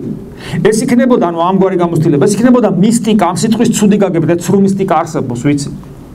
მეორე მხრივ და ესე ძალიან მნიშვნელოვანია ჩვენთვის. მეორე მხრივ ეკლესიის სწავლებას ადამიანის სულზე არანაირი ზემოქმედება არ ექნებოდა, თუ იგი არ იქნებოდა თითოეული ნამდვილი მორწმუნის ჭეშმარიტი გამოცდილების შინაგანი გამომხატველი. ანუ თუ ერთის მხრივ ჩემი სუბიექტური გამოცდილება თუ არ დასტურდება იმ ობიექტური სწავლებით, ის ნდობას არ იმსახურებს, მაგრამ მეორეს მხრივ თუ ის ობიექტური ცოდნა 2000 სლოვანი ჩემში სუბიექტურ ასახვას არ პოულობს, მაშინ არაფრის მომცემი არ იქნება. არაფრის მომცემი არ იქნება და ზემოქმედება არანაირი არ ექნება. ეს ძალიან მნიშვნელოვანია ჩვენთვის, განსაკუთრებულად ეკლესიური ადამიანებისათვის, რომლებმაც ძალიან ხშირ შემთხვევაში ჩვენი ცხოვრების წესით მოვკალით ქრისტიანობა. და ქრისტიანობა გადავაქციეთ ყოველდღიურ რუტინად, რაღაც წესების შესრულებად, რომელიც სიცოცხლეს მოკლებულია. ეს ცალკე პრობლემა. ან გადავაქციეთ ქრისტიანობა, გადავაქციეთ და ეკლესია გადავაქციეთ რაღაცა სულიერი თუ ფსიქოლოგიური, უბრალოდ მოთხოვნილებების აღსრულების რაღაც კორპორაციად. ხშირად მიფიქრია ხოლმე, რომ ხედავ ადამიანს, რომელიც სამწუხაროდ არ იმსახურე იმ აი თქვა სასულიერო პირი ზოგადად, აი ჩემნაირი სასულიერო პირი, რომელიც მაგალითად, მინიმუმ შეიძლება ყუვალდა არ მიჭირავს და ეკლესიას არ ვანგრევ, მაგრამ თქვათ არ ცხოვრობს რა ისე როგორც საჭიროა და სულიერად და ვიღაცა მიყურებს და ფიქრობს, ეს თეოდორე უყურე ერთი ამას რა.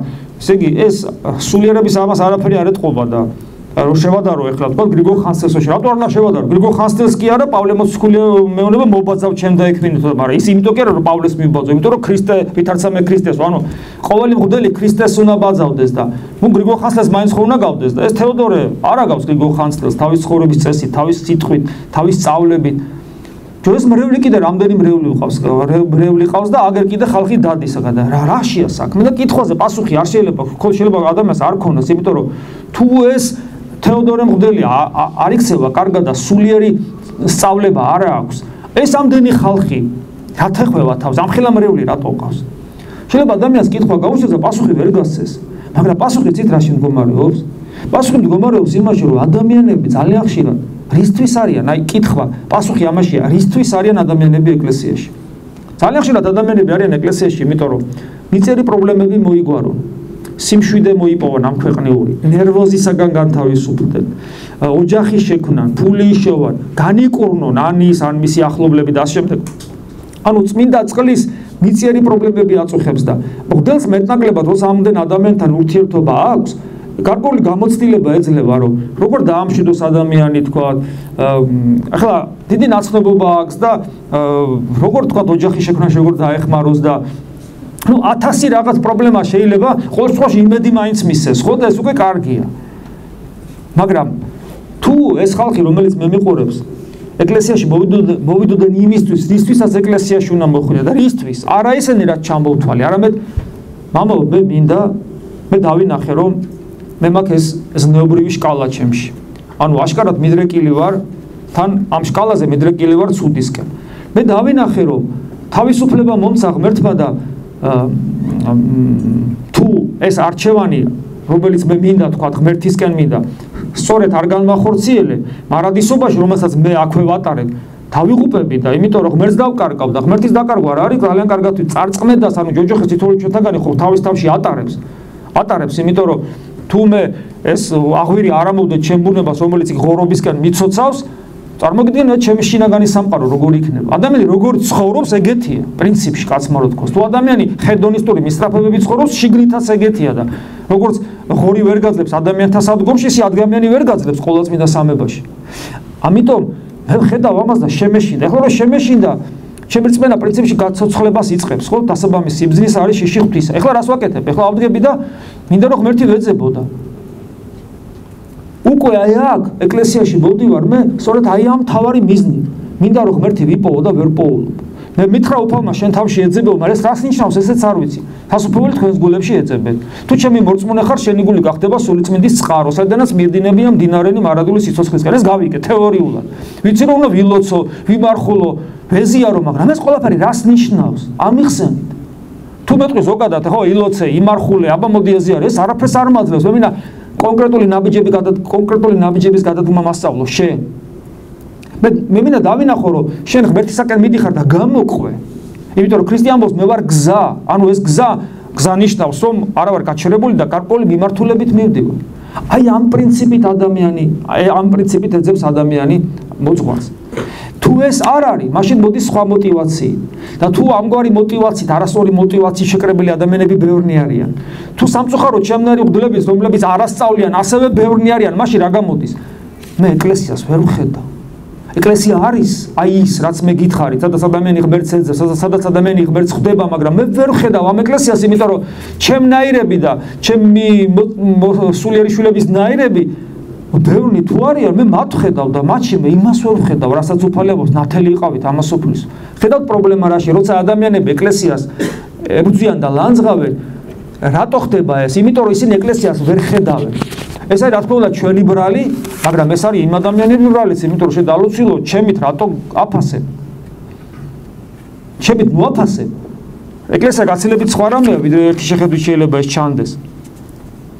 მე ერთი ნიუანსია კიდე ეკლესიაში მე წეგან გითხარით რომ აი ეკლესია ადამიანები და ღმერთი მე ვთქვი ხო ადამიანები რომლებიც ისრაფია ღმერთისაკენ და სადაც ეს ერთობა 2000 წელი არსებობს და გამოცდილება აქვს თავისი უკვე და ეს გამოცდილება ობიექტურია და ჩემი შინაგანი უნდა შესაბამებოდეს და ასე შემდეგ მაგრამ ამავე დროს ეკლესია მე წეგანაც გითხარის როგორც ქრისტიანობა ასწავლის ქრისტეს მისტიური სხეული ესე იგი ღმერთი ხომ მოვიდა ადამიანად. რატომ მოვიდა ღმერთი ადამიანად?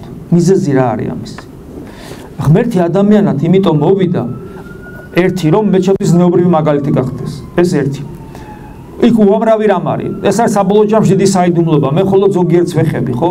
ერთ-ერთი რის გამოც ღმერთი ადამიანად მოვიდა არის ის რომ და ადამიანური ბუნება მიიღო ის რომ და ჩემნაირი ადამიანური ბუნება ის რომ მე რაღაცნაირად თვითონ ასე იგი ეს ადამიანური ბუნება რომელიც მიიღო ქალწულისაგან ის ხო ღმერთს შეუერთა მოდი ესე ვთქვა ხო ესე იგი რაღაცნაირი ფორმით მეც ღმერთს შეუერთდე ეს არის ამას ქრისტიანობა ხაზგასმით ასწავლის რომ ერთი ადამიანი შემოვიდა ამ სამყაროში სიკვდილი ანუ ადამი უარყოფს ღმერთს და თავის თავში უკვე ატარებს სიკვდილს და მისგან წარმოვიშვი მე და უკვე მეთა ჩემ თავში სიკვდილს ვატარებ იმიტომ რომ ადამმა შემომიტანა და შემდეგ პავლე მოციქული ამბობს რომ ერთი ადამიანით ანუ იესო ქრისტეთი ახალი ადამიანი რომელიც არის იმით შემოდის შესაძლებლობა გაცოცხლებისა და სიცოცხლის რანაირად საქმე იმაშია რომ კაცობრიობა არის ერთი დიდი ხე ძირი ფესვი არის ადამი ევაც კი მისგან წარმოიშვა ესე იგი ადამი მერე ევა და მერე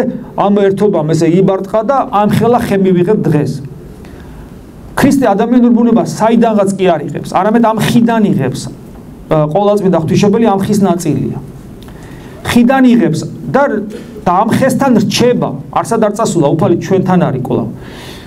ამ ადამიანობით ჩვენთან არის. და ამ ნაწილს უერთებს თავის ბუნებას შეურევნელად, მაგრამ მარადიულად. განაღმრთობს, ანუ რას ნიშნავს განაღმრთობს? იესო ქრისტეს ადამიანური ბუნება გახდა ისეთი, რომ მას შეუძლია ყოვლადწმინდა სამებაში იყოს. იმიტომ რომ ის უკვე ძეღმერთის ადამიანური მხარეა, ღვთაებრივთან ერთად. ანუ ადამიანი შეიძლება იყოს ღმერთთან უმჭიდროეს კავშირში. პოტენციაში ეს უკვე მომხდარია. ესე იგი მე რაღა მჭირდება? მჭირდება ერთი რამ, რომ მე პოტენციაში ღმერთი ადამიანს და ადამიანი ღმერთს ეზიარა, ესე იგი მე შეუერთდე ამ ერთობას. აი ეს არის ყველაზეძლიერად გამოხატული საიდუმლოებაში, რომელსაც ქვია ევქარისტია და ზიარება. გაგიათ ეკლესიაში ზიარება არსებობს. ეს არის ყველაზეძლიერად გამოხატული, თუმცა მარტო ევქარისტიაში ეს არ ხდება. თუ მარტო ევქარისტიაში მოინდობებს ადამიანი, ისე ვერასოდეს ღმერთს ვერ ეზიარება. ადამიანი თავის ცხოვრების წესით, თავის ზნეობრივი მიდრეკილებებით, თავისი გულის მიერ ღმერთის მუდამ ძიებით ცდილობს ღმერთთან ერთობას, რომლის გვირგვინი არის ევქარისტია. ეს ერთი. მაგრამ არის მეორე. ერთია რომ ღმერთი იღებს ადამიანურ ბუნებას და ამით მთელ კაცობრიობას ეზიარა, შეიძლება ასე ითქვას. და მეორე, განღრთობილი ადამიანი. ანუ ეს არის პირველი იყო განკაცებული ღმერთი, ანუ ღმერთი განკაცდა და მეორე, ამის ნაყოფი და ამის შედეგი, რომ ადამიანი გახდეს ღმერთი, ადამიანი განიღმრთოს. და ეს როგორ ხდება? ეს ხდება იმით, რომ ყოველი ადამიანური პიროვნება თითოეული ჩვენთაგანი თავის არჩევანის გზით იხვეჭს მადლს, რომელიც მოიტანა სულიწმინდა. ხოთაშორის ესია ღვთისმეტყველებაში ესე ამბობენ, რომ ეკლესია არის ქრისტეს მისტიური სხეული, ეს არის ქრისტოლოგიური ასპექტი ეკლესიისა და ამბობენ, ეკლესიაში არის სულიწმინდა, ანუ პნევმა, ეს არის სული ბერძნულად, პნევმატოლოგიური ასპექტი. ეს რას ნიშნავს? პირველი, როცა ინათლები ადამიანი ხდები ქრისტეს შვილი, რომ მასთან ერთად მოკვდე და ისე რომ მასთან ერთად იცოცხლო და ახალი ადამიანშვილი ხდები და იქვე აღესრულება მეორე საიდუმლოება, რომელიც ძალიან ხშირად ესე მიფუჩეჩებული ჩვენი ცნობიერებიდან და მივიწყებული მირონცხება, რომლითაც შენ ხდები ეკლესიის ნაწილი და ამ შემთხვევაში ეკლესია შენამდე მოდის არა მხოლოდ როგორც ქრისტეს მისტიური სხეული, არამედ როგორც მისი სულიწმინდის საუფლო. ანუ არა როგორც მხოლოდ ქრისტოლოგიური ასპექტი ეკლესიისა შენ გამოცდილებად იქცევა, არამედ პნევმატოლოგიური. ეს რას ნიშნავს? ეს ნიშნავს იმას, რომ სულიწმინდა ღმერთმა მესამე პიროვნება მოიტანა მადლი ყოვლადწმინდა სამების. მამას, ძეს და სულიწმინდას ერთა იგივე მადლი აქვს, ერთა იგივე საღვთო ენერგია აქვს. რადგან სულიწმინდა მოიტანა, ამიტომ ეს ეკლესია ესე უწოდებს სულიწმინდის მადლს. თითოეულ ჩვენთაგანში ეს მადლი არსებობს. ჩვენ რომ მოვინათლეთ და მირონი გვცხეს, თითოეულ ჩვენთაგანში არსებობს ეს მადლი. ეს უკვე აქ არის. ყველა მონათლულ ადამიანში აქ არის. მოუნათლავი ადამიანიც არ არის ღმერთის გარეშე. მაგრამ მონათლუში ეს მადლი უკვე ჩვენი შიგა ცხოვრებად იქცევა ოღონდ. მხოლოდ პოტენციაში. ის რეალურად არსებობს, როგორც აი მარცვალი, რომელიც მიწაში ჩავარდება, ის მარცვალი მთელი ხია, მაგრამ ის ჯერ პოტენციაში. უკვე მერე ჩვენზეა დამოკიდებული ის გაცოცხლდება თუ არა. და თუ ჩვენ ისე ვიცხოვროთ, რომ ის გაცოცხლდება, ღმერთის ძიება ადამიანს სხვაგან კი არ უწევს. ის ჩვენთან არის. უფალი იმიტომ გეუბნება სასופრული თქვენს გულში ეძებეთო. და ადამიანურ პიროვნულად მე ადრე გითხარით, შენ პიროვნება მოიცავ შენ ბუნებას. შენი ბუნება მიდრეკილია იმ შკალაზე პირუტყვობისაკენ, რომელიც მორევა ძალიან გიჭირს და პრაქტიკულად შეუძლებელია. პიროვნულად შენ იწყებ მოხვეჭა სულიწმინდის მადლისა, რომელიც გროვდება, მოდი ესე ვთქვათ, ფიზიკურად. შედეგად გვაქვს რა, რომ შენი პიროვნება ავლენს არა მარტო როგორც დაცემული ბუნება, არამედ შენი პიროვნება თავის თავს ავლენს როგორც მადლი ღმერთისა, სულიწმინდისა. და იწყება ადამიანის განღრთობის პროცესი. ანუ ღმერთი გახდა კაცი, იმიტომ რომ კაცი გახდეს ღმერთი. ეს არის და აი ეს ყველაფერი სწორედ აღესრულება ეკლესიაში. თვითონ ერთი რამე კიდე გითხრათ, რომ აი როცა ჩვენ ღმერთზე ვსაუბრობ,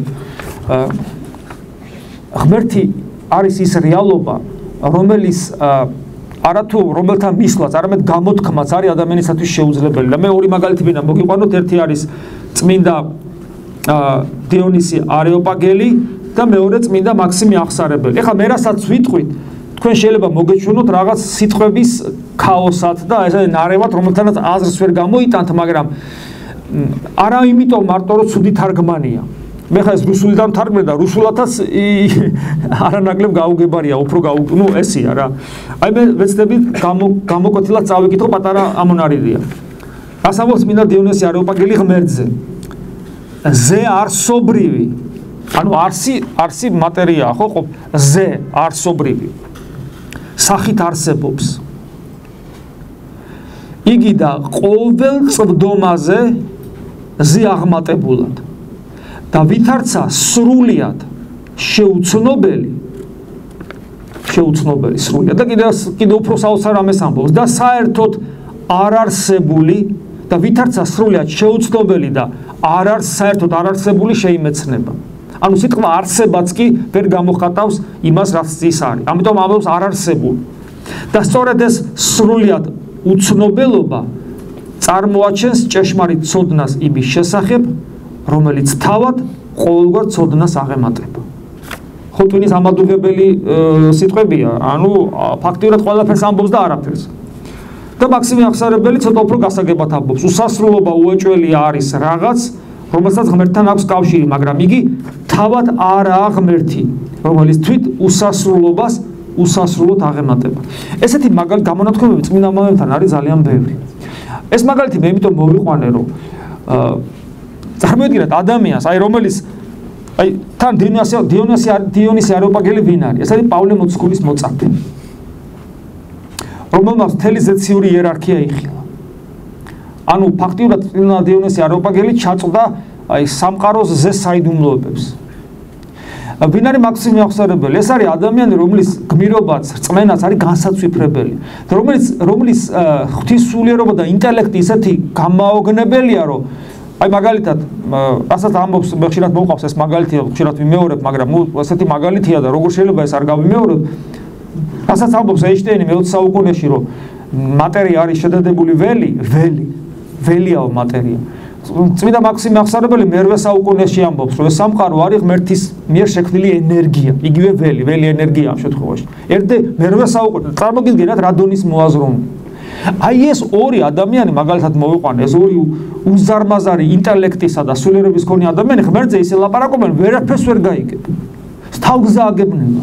და ეს მათი არა მარტო ინტელექტუალური რაღაც სიტყვების ინტელექტუალურად სიტყვების რეალობის რაღაცა ინტელექტუალურად გამოხატვის შესაძლებლობა, არამედ მათი რელიგიური გამოცდილების ნაწილია. ესენი არიან ადამიანები, რომლებიც სულ ღმერთს ეძებენ და მისთვის მოკვდნენ. და ამ დროს ადამიანი 21 საუკუნის ჭიქაყავაზე და სიგარეტზე, კაცო, მე რაში მჭირდება ეს ყველაფერი? ესეც ეკლესიის ნაწილია, მაქსიმე აღსარებელი და დიონისი არეოპაგელი. რაში მჭირდება ეს ყველაფერი? მე ღმერთი გულში მყავს, უბრალოდ სასაცილო ხდება, გესმით? კი ადამიანს კი არა ყველაფერი შეუძლია თქვას, მაგრამ საფუძველი არა აქვს. და არგუმენტად ის რომ თქვა დღეს ღმერთი ვერ აგებინებს. შედალოცულო წმინდა მამები არსებობენ, რომლებმაც ეს წმინდა მამა იყო დიონისი არეოპაგელი, იგივე თქვა მაქსიმე აღსარებელი, ან ლოსკი ღვთისმეტყველი, ეგნატე წმინდა ეგნატე ბრიანჩაინოვი წეღარო გითხარით, სამსე, რომლითაც ჩვენ შეგვიძლია ბევრი რამე გავიგოთ. და აი ეს ყველაფერი და ამით დავასრულებ ჩემს სიტყვას. ერთ რამეზე უდაოდ მეტყველებენ, რომ იმისათვის რომ მე გავერკვე რა რეალობასთან აქვს საქმე, რომელიც ეს ეკლესიად იწოდება. თქვა, რომ გავერკვე რა არის ქრისტიანობა, რა არის ღმერთი, როგორია, რას ნიშნავს ქრისტიანული ცხოვრება პრაქტიკულად რას ნიშნავს და არ ესე მარტივად, ხო, ჭიქაყავით და გულში ღმერთი მყავს. მე აღმოვაჩენ, რომ თუ ადამიანი მოინდომებს და გადაწყვეტს ქრისტეს უერთგულოს, აღმოვაჩენს, რომ ეს მისთვის აბსოლუტურად ხდება შეუძლებელი. და აღმოვაჩენს ადამიანი, რომ იმისათვის რომ ქრისტეს უერთგულო, პირველ რიგში უნდა ებრძოლოს საკუთარ თავს. და რა თქმა უნდა, საკუთარ თავში იგულისხმება არა მხოლოდ საქმეები. საქმეებში რა შედის? რასაც ჩვენ ვაკეთებთ, როგორც ჩვენ მეტყველებთ, როგორც ჩვენ ვიყურებით, რა მიმიკებიც გვაქვს. ეს ყველაფერი ადამიანმა შეიძლება ნელ-ნელა დახვეწოს თავის ნებისყოფის ძალით, რომ გარკვეულ ზნეობრივ მდგომარეობას, ანუ ადამიანი გახდეს. თუ აქ რაღაც ცხოველური და არანორმალური გამოვლინებები ნელ-ნელა დახვეწოს, აღიზარდოს, საკუთარ თავი აღზარდოს, საკუთარ თავს აღზრდელად დაუდგეს და შეხედავ და 1-2 წელიწადში ვერ ისობა, კაცი იტყვი, წესი არის დილობიანი სუფრაზე მოქცევაც იცის, თქვა და ესე იგი იცის საზოგადოებაში როგორ მოიქცეს და ნუ აღარ ავიწროებს მოქალაქეებს და აღარ კლავს და აღარ ყაჩაღობს და აღარ აუპატიურებს და აღარ ბრუშობს და აღარ ნარკომანობს და ასე შემდეგ და აღარ დადის კაზინოში და ასე შემდეგ და ასე შემდეგ. მაგრამ თქვენ როგორ ფიქრობთ ეს საკმარისია? ანუ საკმარისია ის რომ ადამიანს დაემსგავსე, უკვე ქრისტესაც გავდე? საკმარისია? სულ სხვა რამეა ეს. ადამიანი რომელიც მოინდომებს რომ ქრისტეს დაემსგავსოს, აღმოაჩენს რომ ყველა იმ სიკეთეს, რასაც ადამიანი ჩადის, ყველა ამ სიკეთეს ერევა შხამი. მე ჩამოგითვლით ამ შხამებს, რომელიც ჩვენს გულში არსებობს. ეს არის სურვილი პატივისა, პატივ მოყვარეობა რასაც ქვია, ეს პატივის სულ გახსრული პატივი ქცე. ეხლა მე არ ვლაპარაკობ ისე რომ ეს იყო რაღაც განზოგადებული, თქვენ არ გეხებოდეს და მე არ მეხებოდეს. ჩვენ თითოეულ ჩვენთაგანში არის ეს განცდა. ჩვენ ყველას გვინდა რომ პატივი ქცე. ჩვენ ყველას გვინდა რომ ჩვენი პიროვნება რაღაც ჩააგდონ. ჩვენ ყოველთვის გვინდა რომ შეგვაქონ. ჩვენ ყოველთვის გვინდა რომ ჩვენზე კარგს ამბობდნენ. ჩვენ ყოველთვის გვაქვს მიდრეკილება შურიანი, როცა ჩემზე ნაკლებია ეს კაცი და უცებ ჩემზე მაგრა დაწინაურდა რა ხდება. მე ყოველთვის მაქვს ეგოისტური მიდრეკილებები ყველაფრის მიმართ. მე უადგილს მიწევს მრისხანება, გაბრაზება, გაღიზიანება. გესმით? მე ესე იგი მაქვს არაწმინდა გულის თქმები, უყურებ სხვის ცოლს, ის უყურებს სხვის ქმარს, არ ეკუთვნის, არ შეიძლება, თვალებს აცეცებს. მაგრამ ამ ყველაფერს მალავს, მოყვარეობასაც მალავს. მე ვარ ანგარებიანი. თვით აი ამ გარეგნულ კაი ლამაზ მეგობრობაშიც კი ჩემი ყოველი სიტყვა იმით არის გამპირობებული რომ აი შენ მაგალითად მე შენ სანაცვლოდ დამეხმარო. აი ექიმი რომელიც მაგ ძალიან პატიოსანი სახელი აქვს ამ ექიმს და დიდართან და ლახაკთანაც ერთნაირად მიდის, მაგრამ დიდართან რომ მიდის მაინც უღიტინებს რომ ახლა ის ხო ბევრ ფულს მომცემს იმიტომ მიდის. ღარიბთან იცის რომ ფულს არ მისცემს, მაგრამ ის ღარიბი თქვის აი ნახე რა უანგაროა. მე პირდაპირ გეტყვით ადამიანი რომელიც თავის თავში ვერ ხედავს პატივმოყვარეობას, ვერ ხედავს მომხოჭველობის სურვილს, ვერ ხედავს სიამოვნების სიყვარულს. ხედავ რომ აი ჩემი აი ბედნიერი არის, როცა აი ბედნიერი ვიქნები, როცა ეს მე სიამოვნება, ეს მექნება, ამით გავიხარებს. თუ ადამიანი საკუთარ თავში ვერ ხედავს ეგოიზმს, შურს, არაწმინდებას, თუ ამ რაღაცებს ვერ ხედავს, ადამიანი საკუთარ თავს არ იცნობს. იმიტომ რომ ადამიანი ამის გარეშე არ არსებობს. და როდესაც ადამიანი იწყებს საკუთარი თავისადმი დაკვირვებას, აღმოაჩენს რომ ყველა მისი გარეგანი სიკეთე აი ამით არის განზავებული. პატივმოყვარეობით, სიამოვნების მოყვარეობით, ანგარებით, შურით, ეგოიზმით, ამით არის გამსჭვალული. არაწმინდებით, სიძვით, ამით არის გამსჭვალული. ყველაფერი ადამიანში, თողონეს მის გულში ხდება. მაგრამ სამწუხაროდ ისეც ხდება რომ ადამიანის გულში ხდება ეს და გარედან ანგელოზი კიდე არავინ არ არის. ამიტომ ძალიან ხშირად საკუთარ თავზე შეგიმჩნევიათ და სხვებისთვისაც. როდესაც ადამიანი უცებ ისეთ რამეს გააკეთებს, ან მე მაგალითად უცებ ისეთი რამე გავაკეთე, რომ ისეთ დროს გამოვედი წინ წყობილებიდან, ისეთი რამე ისეთ ცუდად გამექცა თვალი, ისეთი რამე ჩავიდინე, ისეთი რამე ბიჭო უცებ ვატყობ რომ აი ეს მე სიამოვნება და ეს მინდა და ეს არ შეიძლება. ეს არ ადამიანურია, არა ქრისტიანული. და აღმოაჩენს რომ ადამიანის გულის სავსეა პატარა გველის წიწილებით. ეს გველის წიწილები ხდება საყრდენი დემონური სამყაროსი. ამას პავლე მოციქული ამბობს რომ მე მინახ ღვთაებრივი, მაგრამ მიწიერს ვაკეთებ, იმიტომ რომ ჩემი ხორცით და ჩემ ხორცში არსებული რამ როგორც ბრძოლის საბრძოლო მზად მომზადებული ჯარი, ისე განეწყობა ჩემ წინააღმდეგ. როგორც ცოცხალ არსებაზე ისე ლაპარაკობს თავის ხორცზე. სინამდვილეში, იმიტომ რომ ეს გველის წიწილები საყრდენი ხდება ცოცხალი არსებებისა დემონური სამყარო, რასაც ქვია. და ქრისტიანობა არის სწორედ ამასთან ბრძოლა. აღსარება არის ამასთან ბრძოლა. და სრულყოფილების გზა არის ეს, იმიტომ რომ ეს თუ არ განიწმინდა, ანუ გული, აი ამ პატარა გველის წიწილებისაგან, ვერასოდეს ღმერთს ვერ ვიხილავთ. იმიტომ რომ ფალი ამას პირდაპირ ამბობს, ნეტარი იყვნენ წმინდანი გულით, არამედ თუ მათ ღმერთი იხილავთ. ამიტომ აღსარების არსი, ასკეტური ცხოვრების არსი, თვით ლოცვაშიც ლოცვა იქნება თავიდან ბოლომდე ბალმასკარადი. როცა ადამიანი ამბობს ლოცვის ძალიან დიდ უფალო შემიწყა. რაღაც საშინელებს რა გაქვს შესაწყალებელი. თუ ზნეობრივად ნორმალური ადამიანი ხარ, რატო უნდა თქვენ შემიწყალე? მას რატო ამბობდნენ ეს წმინდა მამები, რომლებიც ჩამოთვალეს შემიწყალე, რა შემიწყალეზეა საუბარი. აი ამ გველის წიწილებზეა საუბარი. ყოველთვის რომ დაინახავ ამ რაღაცას ანგარებას და უფალო არ მინდა ეს ანგარება. არ მინდა შემიწყალე, შემეწია.